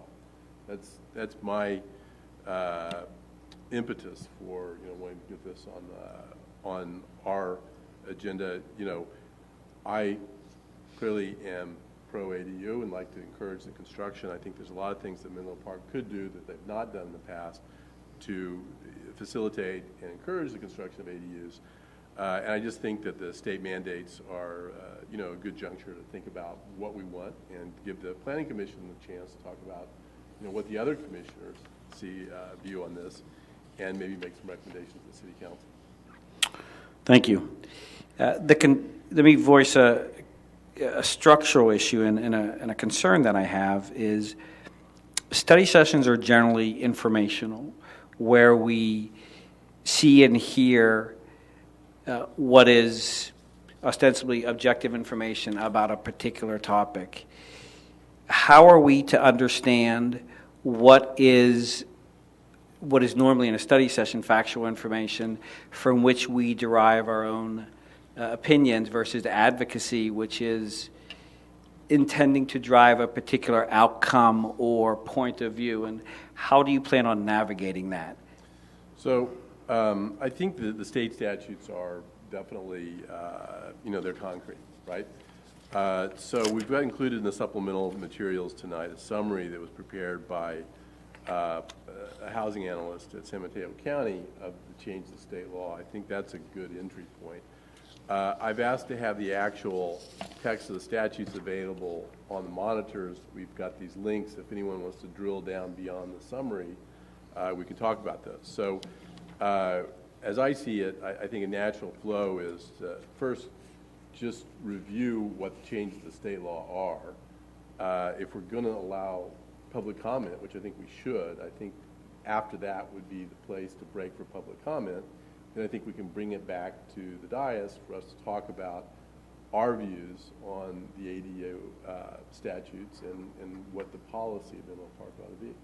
So. Yes, I can see that framework. So delineating between the study session piece of it and then bringing it back up to dais for commissioner opinions. And obviously in the opinion section, it's folks are obviously encouraged to put forward their own personal opinions. So with that structure, I think we should proceed. And Ms. Sandmeyer, as it relates to recommendations, is there any structure around voting on recommendations or not, or is that up to the commission? So no, at a study session, that no voting or actions can be taken. So it's basically just I'll be recording comments from commissioners. Great. Any commissioner clarifying comments at this point about proceeding? Commissioner Doran, your liaison? Okay. So with that, I'll turn it over to Commissioner Doran to walk us through, in tandem with Ms. Sandmeyer, the study session piece of it. Thank you. I would just like to clarify first.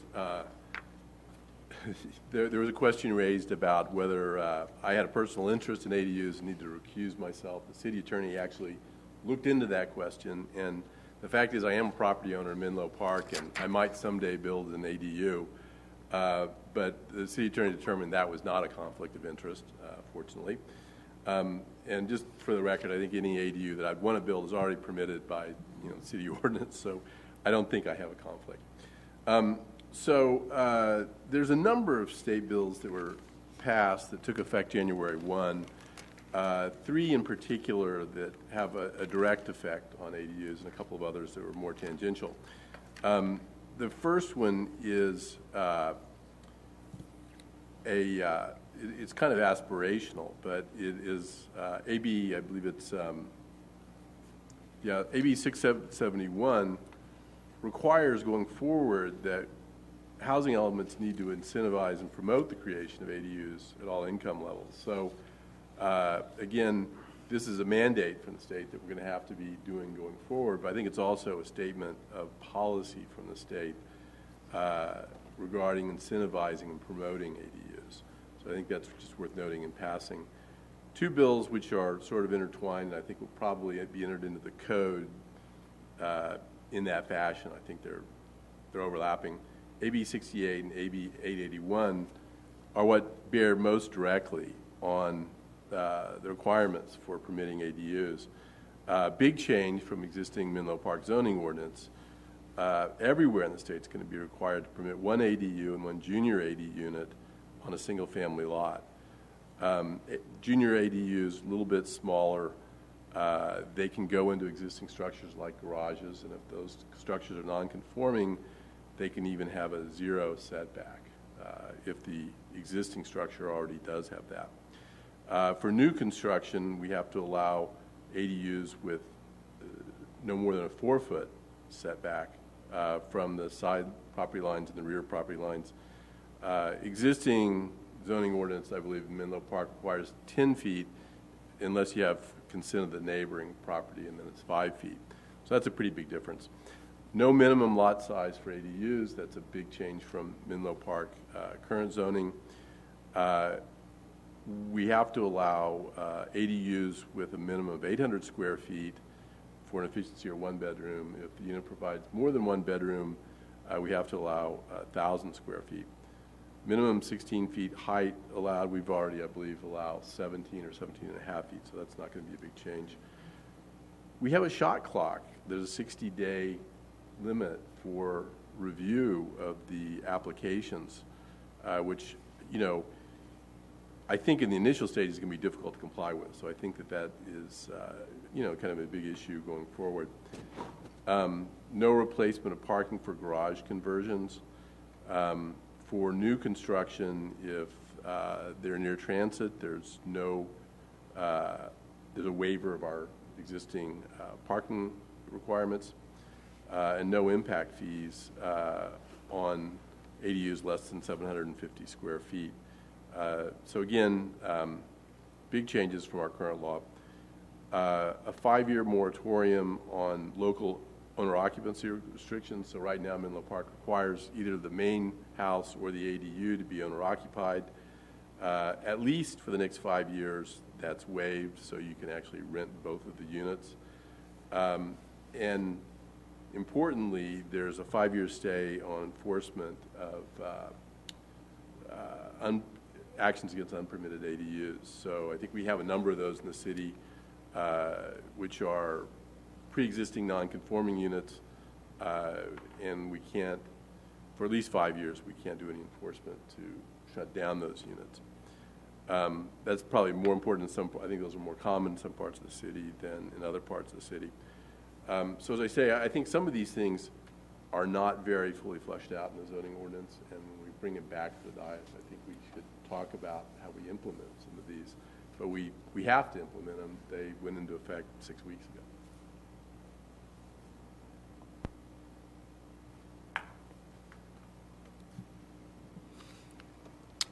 Any clarifying questions for Commissioner Doran? Seeing no clarifying questions, I will proceed to open this up to public comment. And I have a public comment card on ADUs, and this is from Ms. Wendy McPherson. Good evening. Hi. My name is Wendy McPherson. I'm currently on the Housing Commission and on the ADU subcommittee with Nevada Merriman. Can you hear me? Yes. Sorry. Tonight I'm speaking for myself, however, in no official capacity. However, I will report back to the Housing Commission and ask staff to help us figure out ways for the two commissions to work together and achieve our objectives. My personal opinion, and that of Chairperson Merriman, is that we're very supportive of setting up a smoother, quicker, and easier process for Menlo Park residents. And I'm excited to see the direction of the council so that we can craft a responsive outreach project. Thank you. Thank you.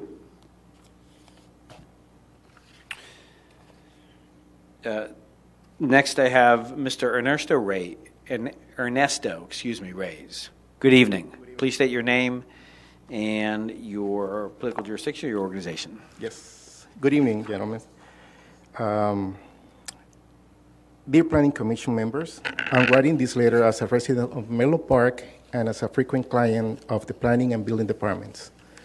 As you are aware, the state of California recently passed a package of bills to remove regulation to facilitate the creation of the accessory dwelling units, ADUs, and junior ADUs in order to promote their construction throughout the state of California. In our area, we have garages converted into living spaces, the reason that we already know. Let's provide them with a new junior ADU bill and work with our neighborhood and make things a lot easier and functional under the law until we find and get the right financial system in our country. That will help us to live with decent salaries. These bills are facilitating some of the most concern in our population. I don't want to waste your time letting you know the reasons and purposes of the new legislations, since we had many of these legislations since 2016 signed by Governor Brown. But very little has been done to fulfill this legislation here in Menlo Park, especially in Bellhaven. There has been always an excuse not to talk about it. As many planning commissions on different cities around Menlo Park are having the same topic tonight, I want the Menlo Park Planning Commission to evaluate many provisions of the Menlo Park zoning ordinance.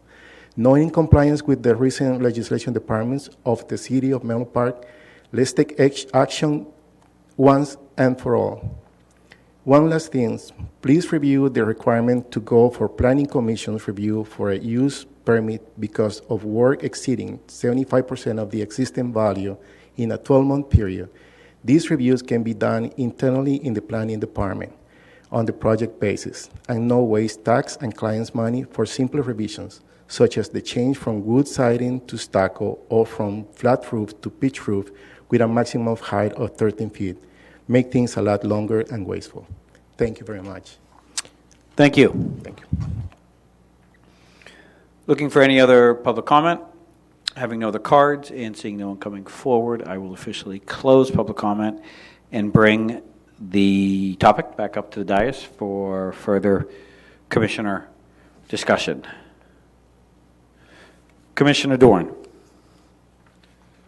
So I think there's broad agreement that we have a housing shortage in the state and locally. And I think ADUs have potential to help alleviate the housing shortage just in terms of the number of additional units that could be added to the supply. But I think that ADUs are important beyond just their contribution to the number of units available. I think that they potentially are uniquely capable of softening some of the hard edges of the housing shortage that most affect people, in very personal ways. I think they could be expected to add some of the lower price housing to the housing stock and allow some people to live here that might have a hard time doing that otherwise. And I think that they can allow some people to make their mortgage payments that might be struggling with that without the rental income from an ADU.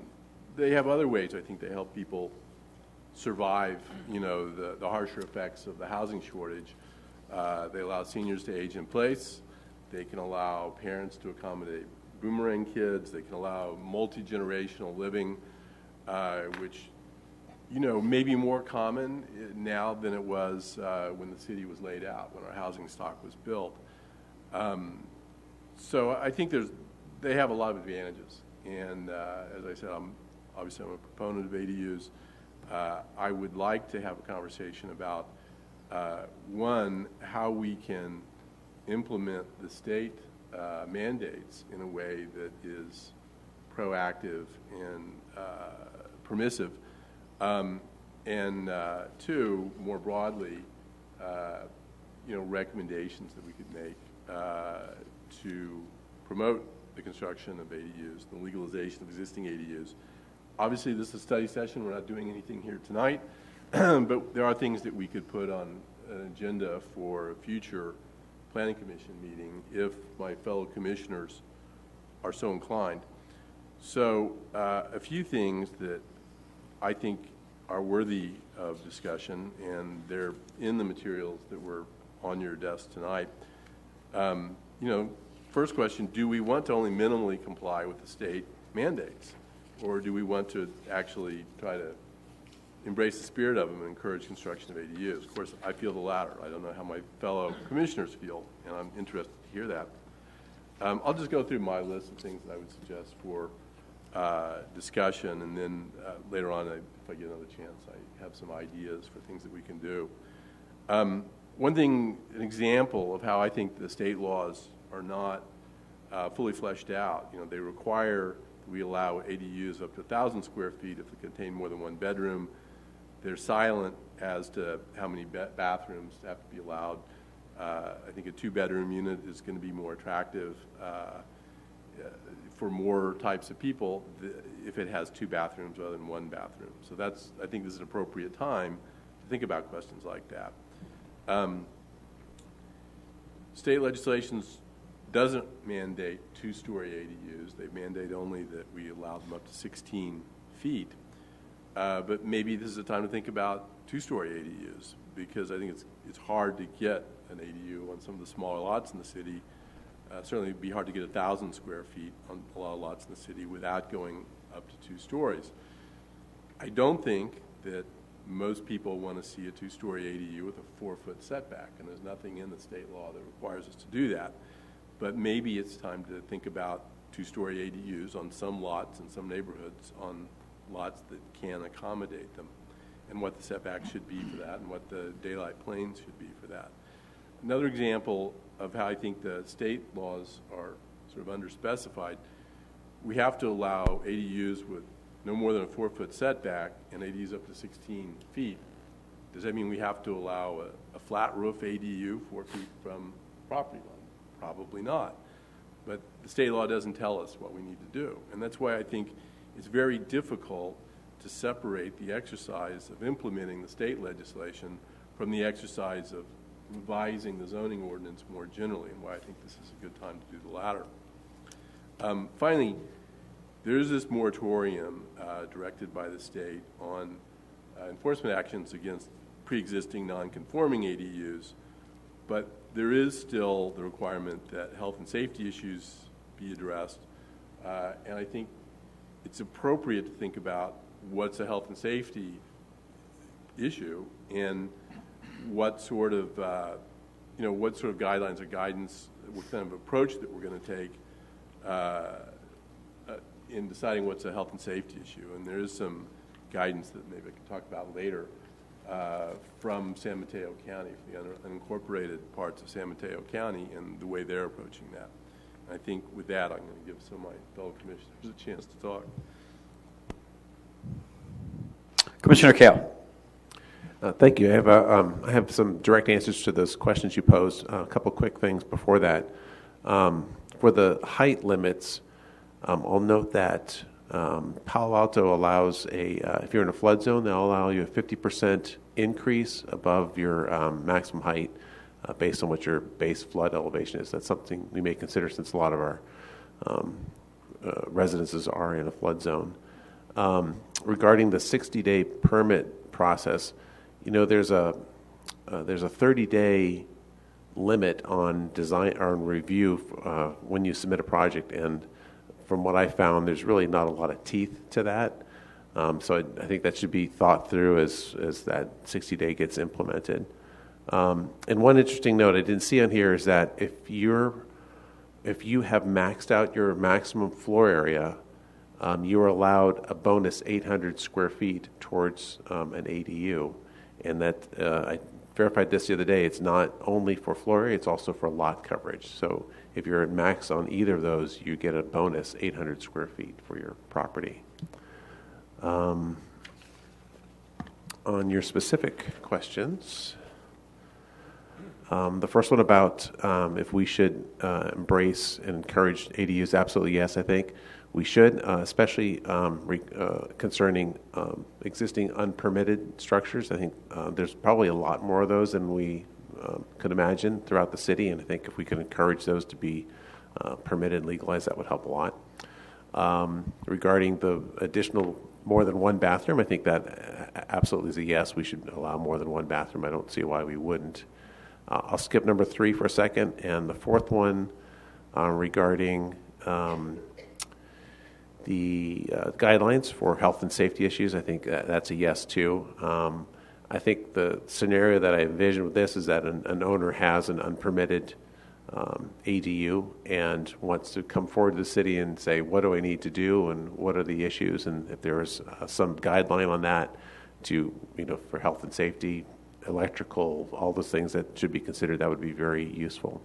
And finally, regarding number 3 about 2 stories, I'm very hesitant about that.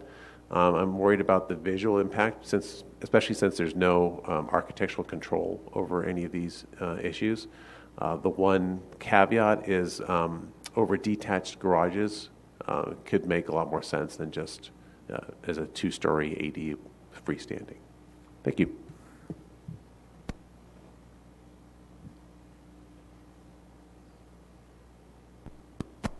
Commissioner Riggs.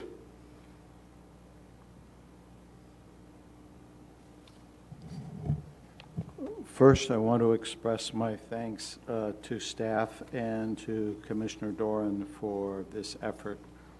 I think we are years overdue for pressing ADUs, and when it was initially brought before council, I found a lot of resistance to ADUs, not to them in concept, but in practice. In other words, the 10-foot setback, the size, the bathrooms, the lack of flexibility for conversions, and it's unfortunate that state law had to supersede this. I do also want to comment to Mr. Reyes that in spite of the resistance, the council, this was maybe 5-6 years ago, was dissuaded from pressing harder with ADUs, in particular based on lot size, by a rather influential Bellhaven resident, and I'm very glad to see the change in representation there. Using this very helpful suggested list, I think there's no question that we want to embrace the spirit and move a step forward. And for number 2, regarding square footage and allowing more bathrooms, I also agree with Commissioner Kale. I don't see a reason not to allow an additional bathroom, and I'll get to an example of that in a moment. Should we allow 2-story ADUs?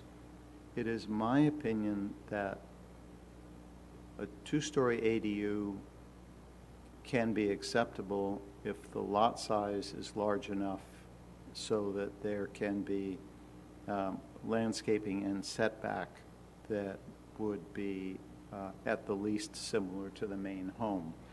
And I happen to have done such a project 8-9 years ago in Hillsborough, where it's not uncommon to have larger lots. In fact, they're required, much like Atherton. So on a 1-acre lot that already had 2 structures on it, we were able to add an ADU. Hillsborough allowed 1,200 square feet, not 1,000 or 700 as we do. And they allowed 2 stories, which turned out to be pretty much necessary due to lot coverage, since that residence, besides having the barn, had a swimming pool, and that took up lot coverage in Hillsborough's calculation. So I got to see that two-story can work out with additional setback. And then I absolutely agree that we have to develop some reasonable guidelines in order to legitimize the non-conforming ADUs. For example, the converted garages that are so common. If we say, oh sure, we'll legitimize that, and all you have to do is comply with code. Well, simply start with seismic, and even a one-story garage is not going to meet seismic. And if you say that unit looks fine, just tear it completely apart and put plywood sheathing all around it. And while you're at it, you have to have plumbing of a certain size that is common now, but wasn't common for a century and did not have a problem. And a minimum electrical size so that you can plug in 6 appliances at one time. This is going to be a hurdle, but I think if Commission can get behind it, part of the building code is, which is very restrictive, frankly, and it is reissued every 3 years because an agency exists and the agency doesn't want to fold and go home, and they reissue code every 3 years, and I've never heard of a code that became more lax on a revision. And this has been, I think, 102 years of revisions. There is, however, a provision in our code that says essentially the building official may waive or interpret the codes as they're applied to an existing or applied to a given project. I think if council is willing to say they will stand behind our building official and say, you will not be put on the rack, the torture rack, for allowing only 4 15-amp circuits in this converted garage, and you will not be put on the torture rack because you didn't require seismic improvements, that I hope we could come up with a reasonable list for the things that the building division would inspect for and would simply not inspect for other items. I have put this proposal directly to council maybe 3 years ago, but of course without the gravity of having a commission behind it. And so I think that would be very helpful. I completely agree with the suggestion that a 16-foot pitched roof and a 16-foot modern box are not the same. Actually, I think that is an issue that should be addressed on our base code as well. And I support the wise observation that we have to address in some way flood zone, because a slab on grade garage that was considered sufficient in 1951 is not actually a sufficient living space when we have the 100-year flood every 10 years. So those are my comments, and in general, great support. Commissioner Tate. So my only thing about an amnesty program is, like Commissioner Riggs said, that it's well defined what things are going to be able to pass through and not, because my biggest fear is that there'll be a lot of people displaced if code enforcement comes out and just picks everything in the structure apart. Then it'll be just like it is now, where a lot of people have not come forward with their ADUs to bring them up to code, which was supposed to be available after the housing element, right? So that's a big issue in the Belhaven community, is the fear of not having a place to live if they self-report that they have an ADU, or if code enforcement happens to see. So I think that is something that we as a commission hopefully will be able to influence. And like Rick said, what are they looking for, and what do they turn a blind eye to in coming out, because displacement is huge.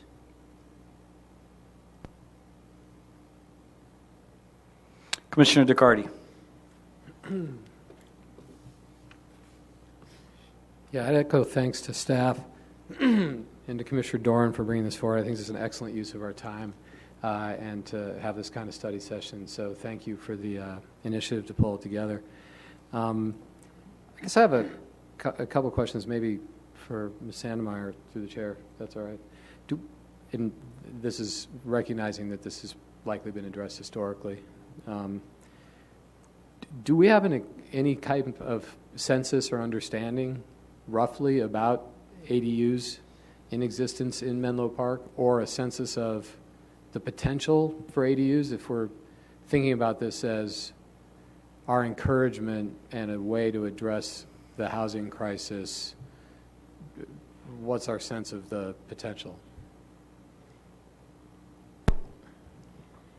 Yeah, unfortunately, I don't have the numbers for the current ADUs. I mean, there's definitely a large potential there's many residential properties that are not developed with ADUs or the junior ADUs. So I think, yeah, there's definitely a large potential within the city. Okay, thank you. And this may be for Commissioner Doran or for others in this mix. But recognizing that often in our conversations about below market rate housing, when we're looking at different development projects, that unfortunately we're in a place here where there are many folks who are feeling squeezed on the housing front that have needs and income levels that are of extraordinary distinction. I guess my question for further exploration is to understand how that may apply to rents for ADUs, and then has that been looked at by other jurisdictions? So with approvals of ADUs, are there rent caps or rent controls that have ever been used? I'm not advocating one way or the other, but I'd be interested in understanding this question about not only providing supply, but then also what's, just as we do in other projects, looking at different levels of affordability and what that might look like and how incentive structures could be set up in some way. So that would be interesting to me in another question. And then I'd like to just reinforce and thank the Housing Commissioner for being with us. And I do think paying attention to and looking at this across the different commissions in the city council, us, housing. I also think there's a role for the Environmental Quality Commission and for looking at energy efficiency and other sustainability goals that we can reinforce, and would point out that often, if the top reason somebody's not housed is because of rent, and the second one is that they can't get transportation, the third one is that they have utility bills that are too high, and how to sort that out as well. So that'd another be a set of questions that I would be interested in this mix. But into the questions that were posed in that good list, I would agree with all four of them, and wholeheartedly that we should do something better than minimally. We should actually find a way to make this achieve a set of goals that I think Commissioner Doran nicely outlined at the beginning. I also agree on the second question, the fourth question, and actually I'm even on smaller than 1 acre lots would be amenable to understanding 2-story construction. I think if we are going to have to address this question long term, it's around density, and we have to be thoughtful about what density looks like in all types of land use environments in our city. And I think this is a great topic to explore that, have some thoughtfulness, and potentially as a model for down the road in that mix. So I would encourage wholeheartedly us to go in that way. I'll pause. I think Commissioner Doran wanted to talk about the last page on attachment C, but I'm also interested in what that could look like.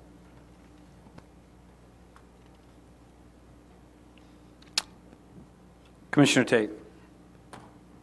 So now, did I understand staff does not have an idea of number of units, right?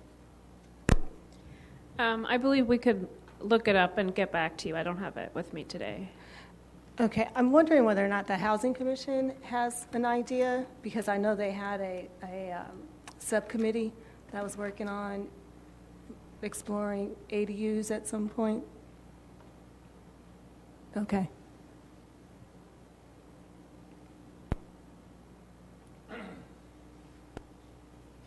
I'm sorry, I'm not tracking. What is being requested?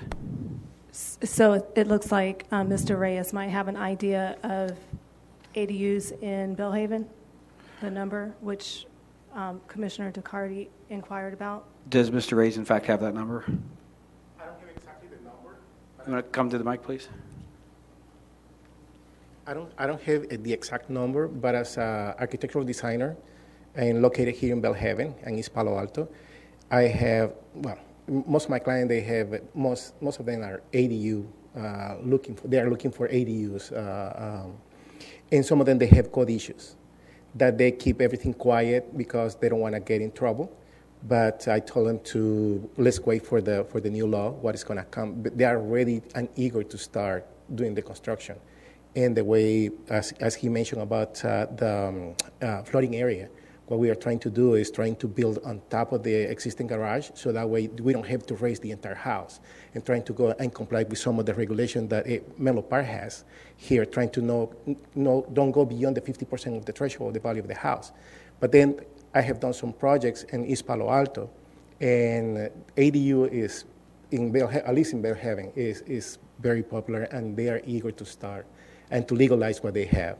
As you, Mr. Reed was saying, restructure the existing garage. That's something that is part of the deal that we are dealing with the engineers, mechanical, electrical, plumbing, and everybody. Put it all together to give a package, at least a decent package to the people who actually need it. And there are a lot of people that really need it, and we're trying to help them in that way. So the ADU is really needed here in Belhaven, definitely. That's Thank you. You're welcome. Commissioner Doran. Yeah, I just wanted to follow up on Commissioner DeCarty's comment about affordability and rent control and ADUs and other jurisdictions. I'm not aware of any jurisdictions that have separate rent control ordinances for ADUs. There may be out there. My own feeling is that, ADUs aren't a magic bullet to affordability, but supply is generally good. We got a supply and demand problem. I think demand's going to continue to increase, and one thing that we can do is increase supply. My own feeling is if you restrict the price that people can charge for it, then you're going to restrict the construction. You're not going to get the supply. But that's probably a bigger question or bigger debate than the current one, really. But I just wanted to add that comment.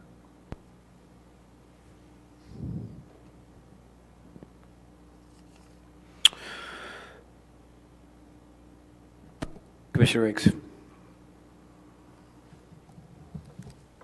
I find myself concurring with nearly everything that's said, although I hope Mr. DeCarty will forgive me if I say that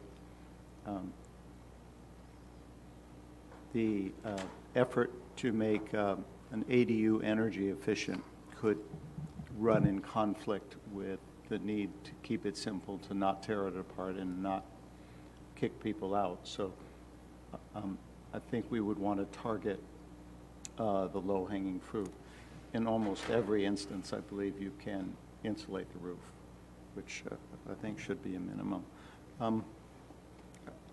I just wanted to say, sort of to add for the record, Mr. Doran listed 4, maybe 5 reasons at the beginning of the presentation, at the end of his first presentation, why ADUs are helpful to the community at large.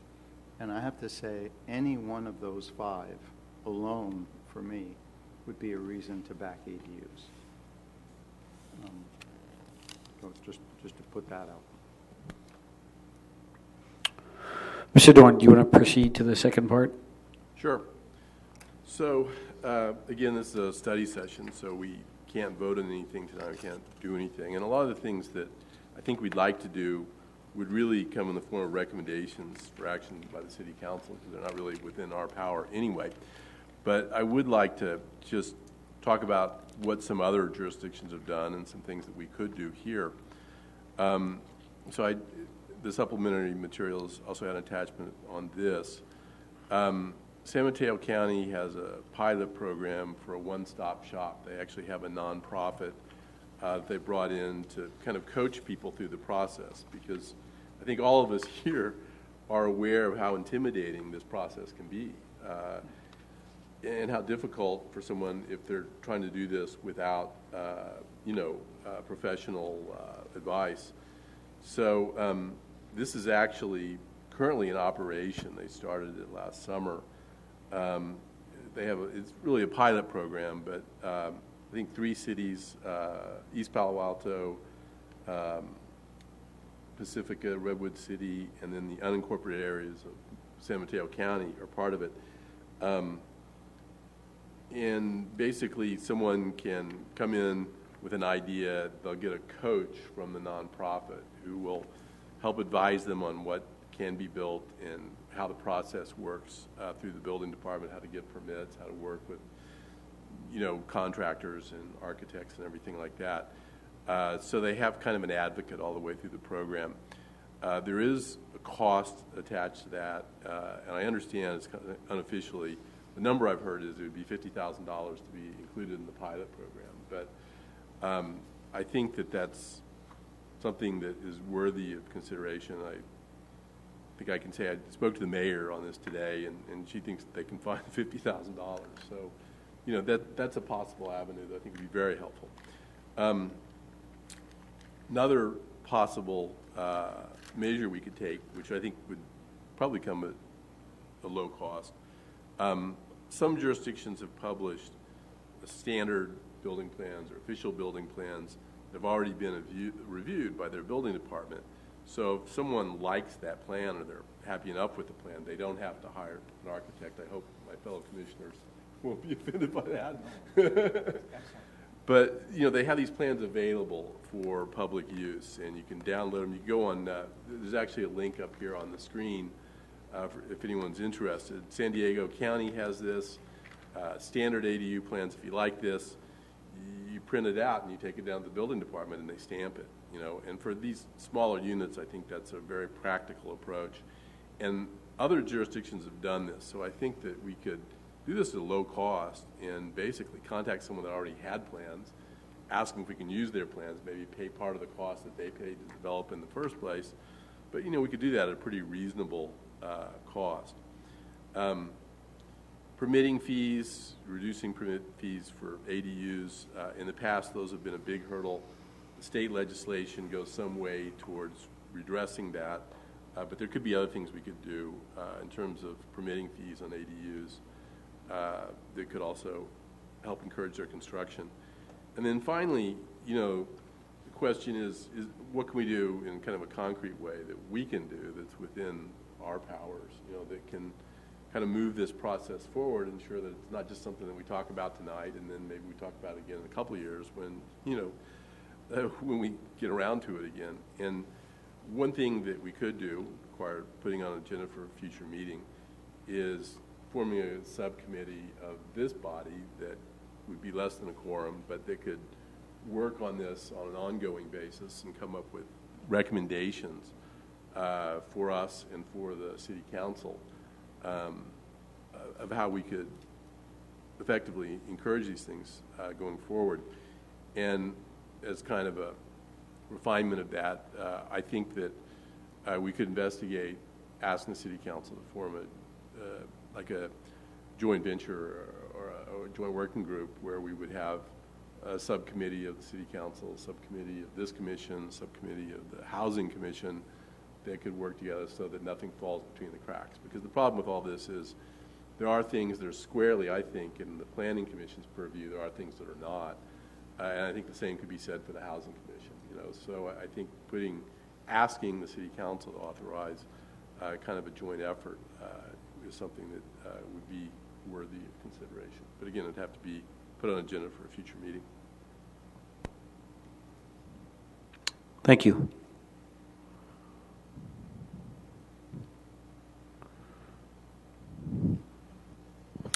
I have a couple thoughts that come to mind around how we get these in to our neighborhoods, and at the same time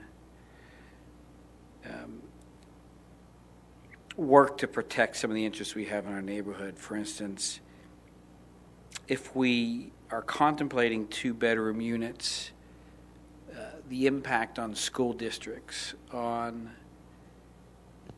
the incremental addition of school-age kids, and I don't know what percentage it would be. Obviously, it's less in an ADU than it would be in most single-family homes, but still you have stressed school districts, and when you have an ADU, you oftentimes won't get the benefit of, for instance, when we see Menlo Portal coming forward, and they have the impact fees, they have the school fees, they have all the different remittances and fees associated with adding bodies to the school system. How does the school stay whole on that, and what percentage, and what does that look like, and what provisions need to be made for that?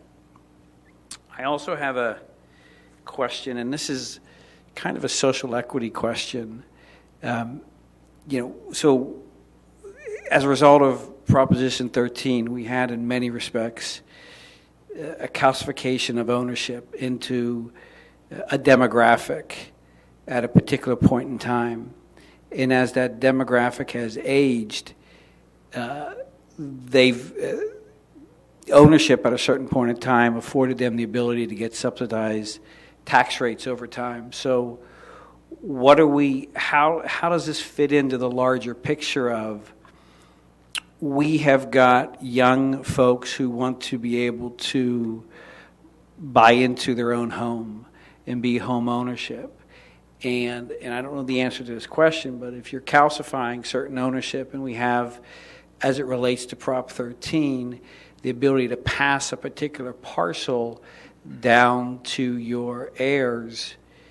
So now you've got a situation where you've taken a parcel and we've removed the restriction on having to own or occupy the primary residence. So you've taken what are more and more, and particularly in my neighborhood, becoming income-producing properties that are rented out by the heirs, and certainly not occupied by the original owners, and now providing the opportunity to add another income-producing property on the already subsidized below market rate property tax basis. What does that do for the mobility, and what does that do for the ability of folks to get into housing, and how does that perpetuate a calcification of ownership and perpetuate the rental class as opposed to the ownership class? So I don't know the answer to those questions, but I think as we look at housing opportunity, and in the context of where it's going and what it's being subsidized by, making sure that it's equitable across the board for everyone, and some ways you can address that is by saying, yes, in order to build an ADU, you need to have it at a below market rate. So if you are, you could go at this a couple different ways. If you're materially below market in terms of what you pay in property tax, and you're going to use this as an income-producing property, why shouldn't you have to rent this out at a number which benefits the community at a lower rate as opposed to simply getting subsidized income-producing property. So deed restricting these, and for instance, if you go to the Housing Trust and you go for a loan on ADUs, you do have requirements for the period of time with which you have to have your ADU at a certain level. So we are very aggressive. Well, rightfully so. When projects come to us that have scale, 50 units, 80 units, 100 units, we're extracting value from those particular developers. But in this case, I think we'd be remiss, and in this case, I think we'd be remiss in not extracting value as well from certain classes because these are developers, these are individual developers who will be putting income-producing assets on their property, making sure that we are extracting the right kind of value for the type of people that will be moving in there, whether it's school districts, whether people need below market housing, whatever that is. But there's got to be it would serve the community to make sure that there's an offset there, that it's reasonably done so that all the community is represented. So I don't know how other communities do that, but I think in the context of what we have here, in the funding mechanisms we have in California, and the traffic situations and the impact fees and all the rest of it, and how we generate money not through property tax but through many other impact fees, how we in fact implement this, I think, is important. So those are my thoughts. Commissioner Riggs. This is not so much to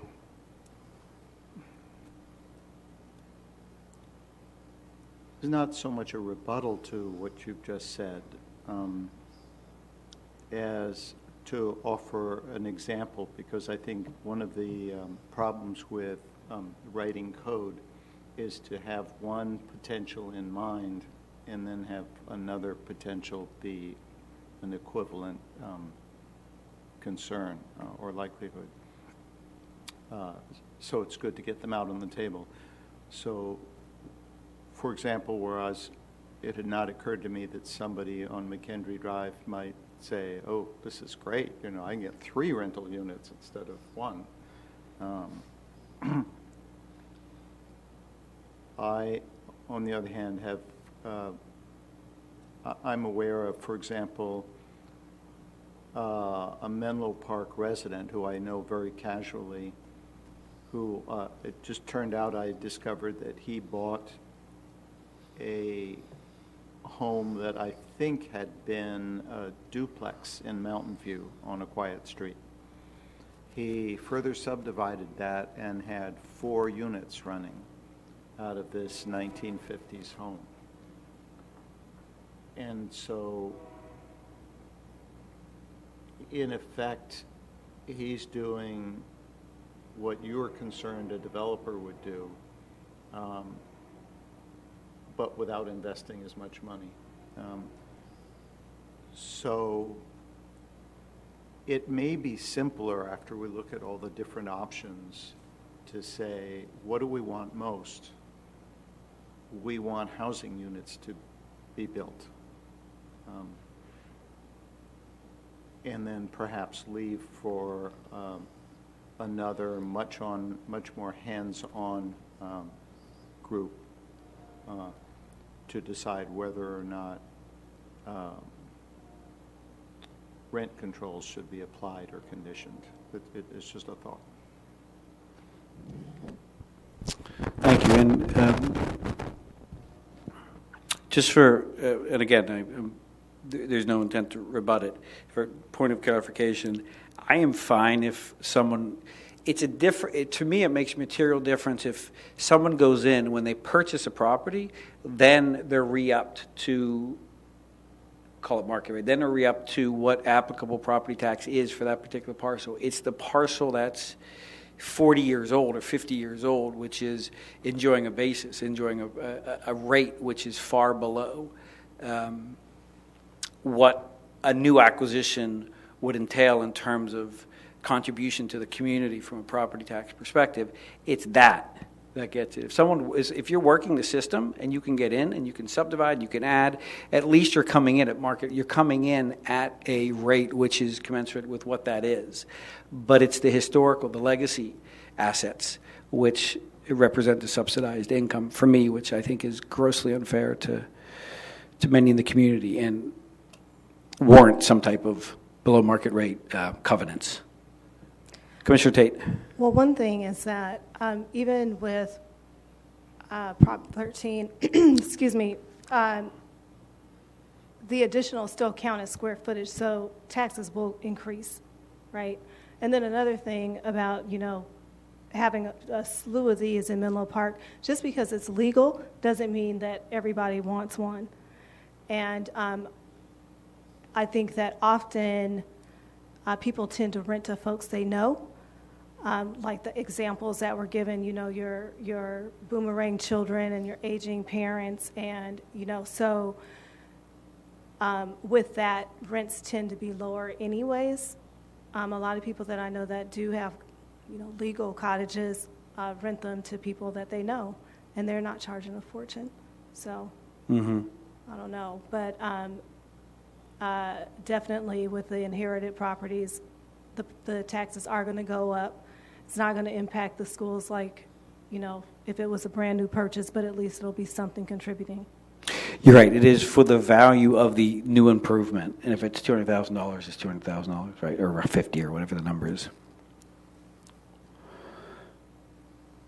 Commissioner Doran, I'll give you the last closing. Well, and thank you for that. Yeah, I think all the questions you posed are good ones, and I think it merits further study. So, we're not voting on anything tonight, but I guess I have a question for you. What's the process for getting an agenda item on a future agenda to consider appointing a subcommittee to consider these things? If there is a temperature of the commissioners here to do that, I certainly would welcome. If folks want to form a subcommittee, I certainly would be happy to agendize that. So I'm just going to look for kind of a head nod type of. You've got that. I see a couple of head nods to the right, to the left of me. Okay, so with that in mind, we'll look at the agendas, and the agenda item would be a fairly terse one, which is, let's agendize subcommittee and get some nominations and, people who want to do it. Okay? Yeah, so Corinna, may I ask you to agendize for the next available meeting an item where we would have folks volunteer and then be selected for a subcommittee on ADUs? Yes, we can do that. I did speak with the city attorney's office this morning, and they indicated that subcommittee, there would be a 1-year limit as an ad hoc subcommittee. So if it's formed now, the year may end before the final actions would take place at the city council. So it may be better to wait to form the subcommittee later, especially once there's more direction from the city council and the timeline becomes firmer. Commissioner Doran, do you have thoughts on that? Yeah, I think that I think now is better because I think we need to do something to get this moving. And if the subcommittee expires before final action is taken, hopefully within a year there'll at least be some motion. So I'd be in favor of doing it sooner rather than later. So with that point well taken, duly noted, I think we're going to proceed with an ad hoc, understanding that there is a 1-year, 12-month time frame on it. All right. Thank you for that. I have a question that kind of goes to that. When exactly is our goal setting for Planning Commission? Like our work plan? We don't do that. Oh, really? Oh, not at all. Okay. Not at all. Okay. I'll just elaborate that on in a moment. It's a little bit different than, for instance, housing or EQC and so forth. The work product comes from staff, and we'll get the work product and work through it. We don't generate our own work product or goal setting Now, the subcommittee might address that. Okay, because council gave housing their work plan. Like, they laid out what they wanted us to work on. And the reason I brought that up is because even though it's slated to get to council, council to work on this in 2021, if the subcommittee is able to pull together something compelling, it's not to say that council won't reconsider. So that's what I was saying. Like, was there room to advocate for council to add it to our work plan so that we could actually have a date that they want, something delivered back to them? Yes, point well taken. Different from the other ones, instead of having it down to us, we get the benefit of having some type of quasi-jurisdictional authority to make decisions on stuff. And as a result, we don't get our work plan handed down to us like an EQC would or like a housing would. Right, but okay, well, that's good, though, but we're still in a position to petition.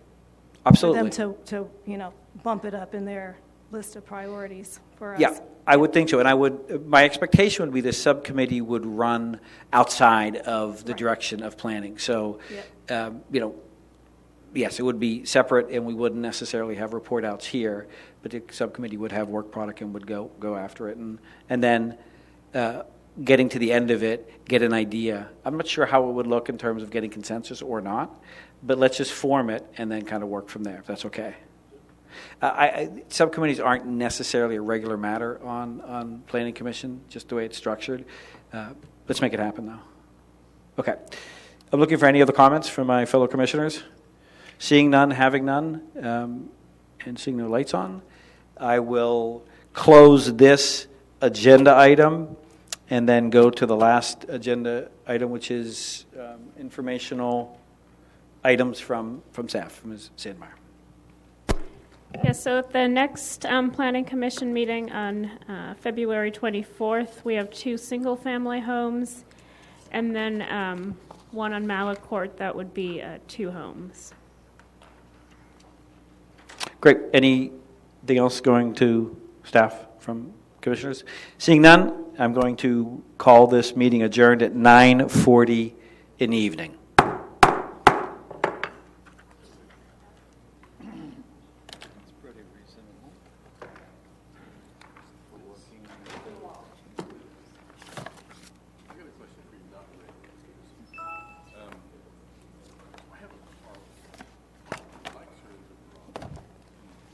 Larry, let me walk out with you.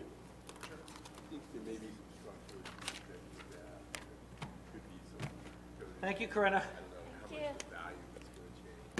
Basically, I've got a roof, I've got walls on the back and halfway up the side. And I want to just continue the walls up to the footing project. They're curtain walls, I've got a half structure there now to hold up the roof. Shouldn't have to require a lot of foundation, a lot of, but everything, of course, is built on. I don't know whether I need a structural engineer, an architect, a contractor, think about how to do that. Thanks, Mike. Thank you. Thanks for that. Corinna, there's power cards right there. I mean, structural engineers, usually you can't get their attention on this huge job, right? Yeah, I know unless it's one of the structural engineers that will fit it in, which will make it a 3-month process to get 3 weeks worth of work. Unfortunately, I have some small projects. It's not real urgent, so, if it takes 3 months, that's So, okay. no, you shouldn't need a structural engineer. And you can talk to the building official. I'm really sorry for the loss for Ron Francis. So easy to ask questions, but the rules about upgrading for structure have to do with what is existing. So if you're not modifying existing, but you're adding walls, frankly, they shouldn't have a problem. If the building official was really anal, he would say, well, you can't add any shaking loads to the roof with the new walls. And they would have to be like freestanding walls, which you certainly can do. Yeah, I think they're really curtain walls, because all already, the roof's held up, right? So really, I'm just filling in the space. But, you know, Nothing nothing. sounds pretty straightforward, and actually, you can find out a lot by sketching out what you want to do,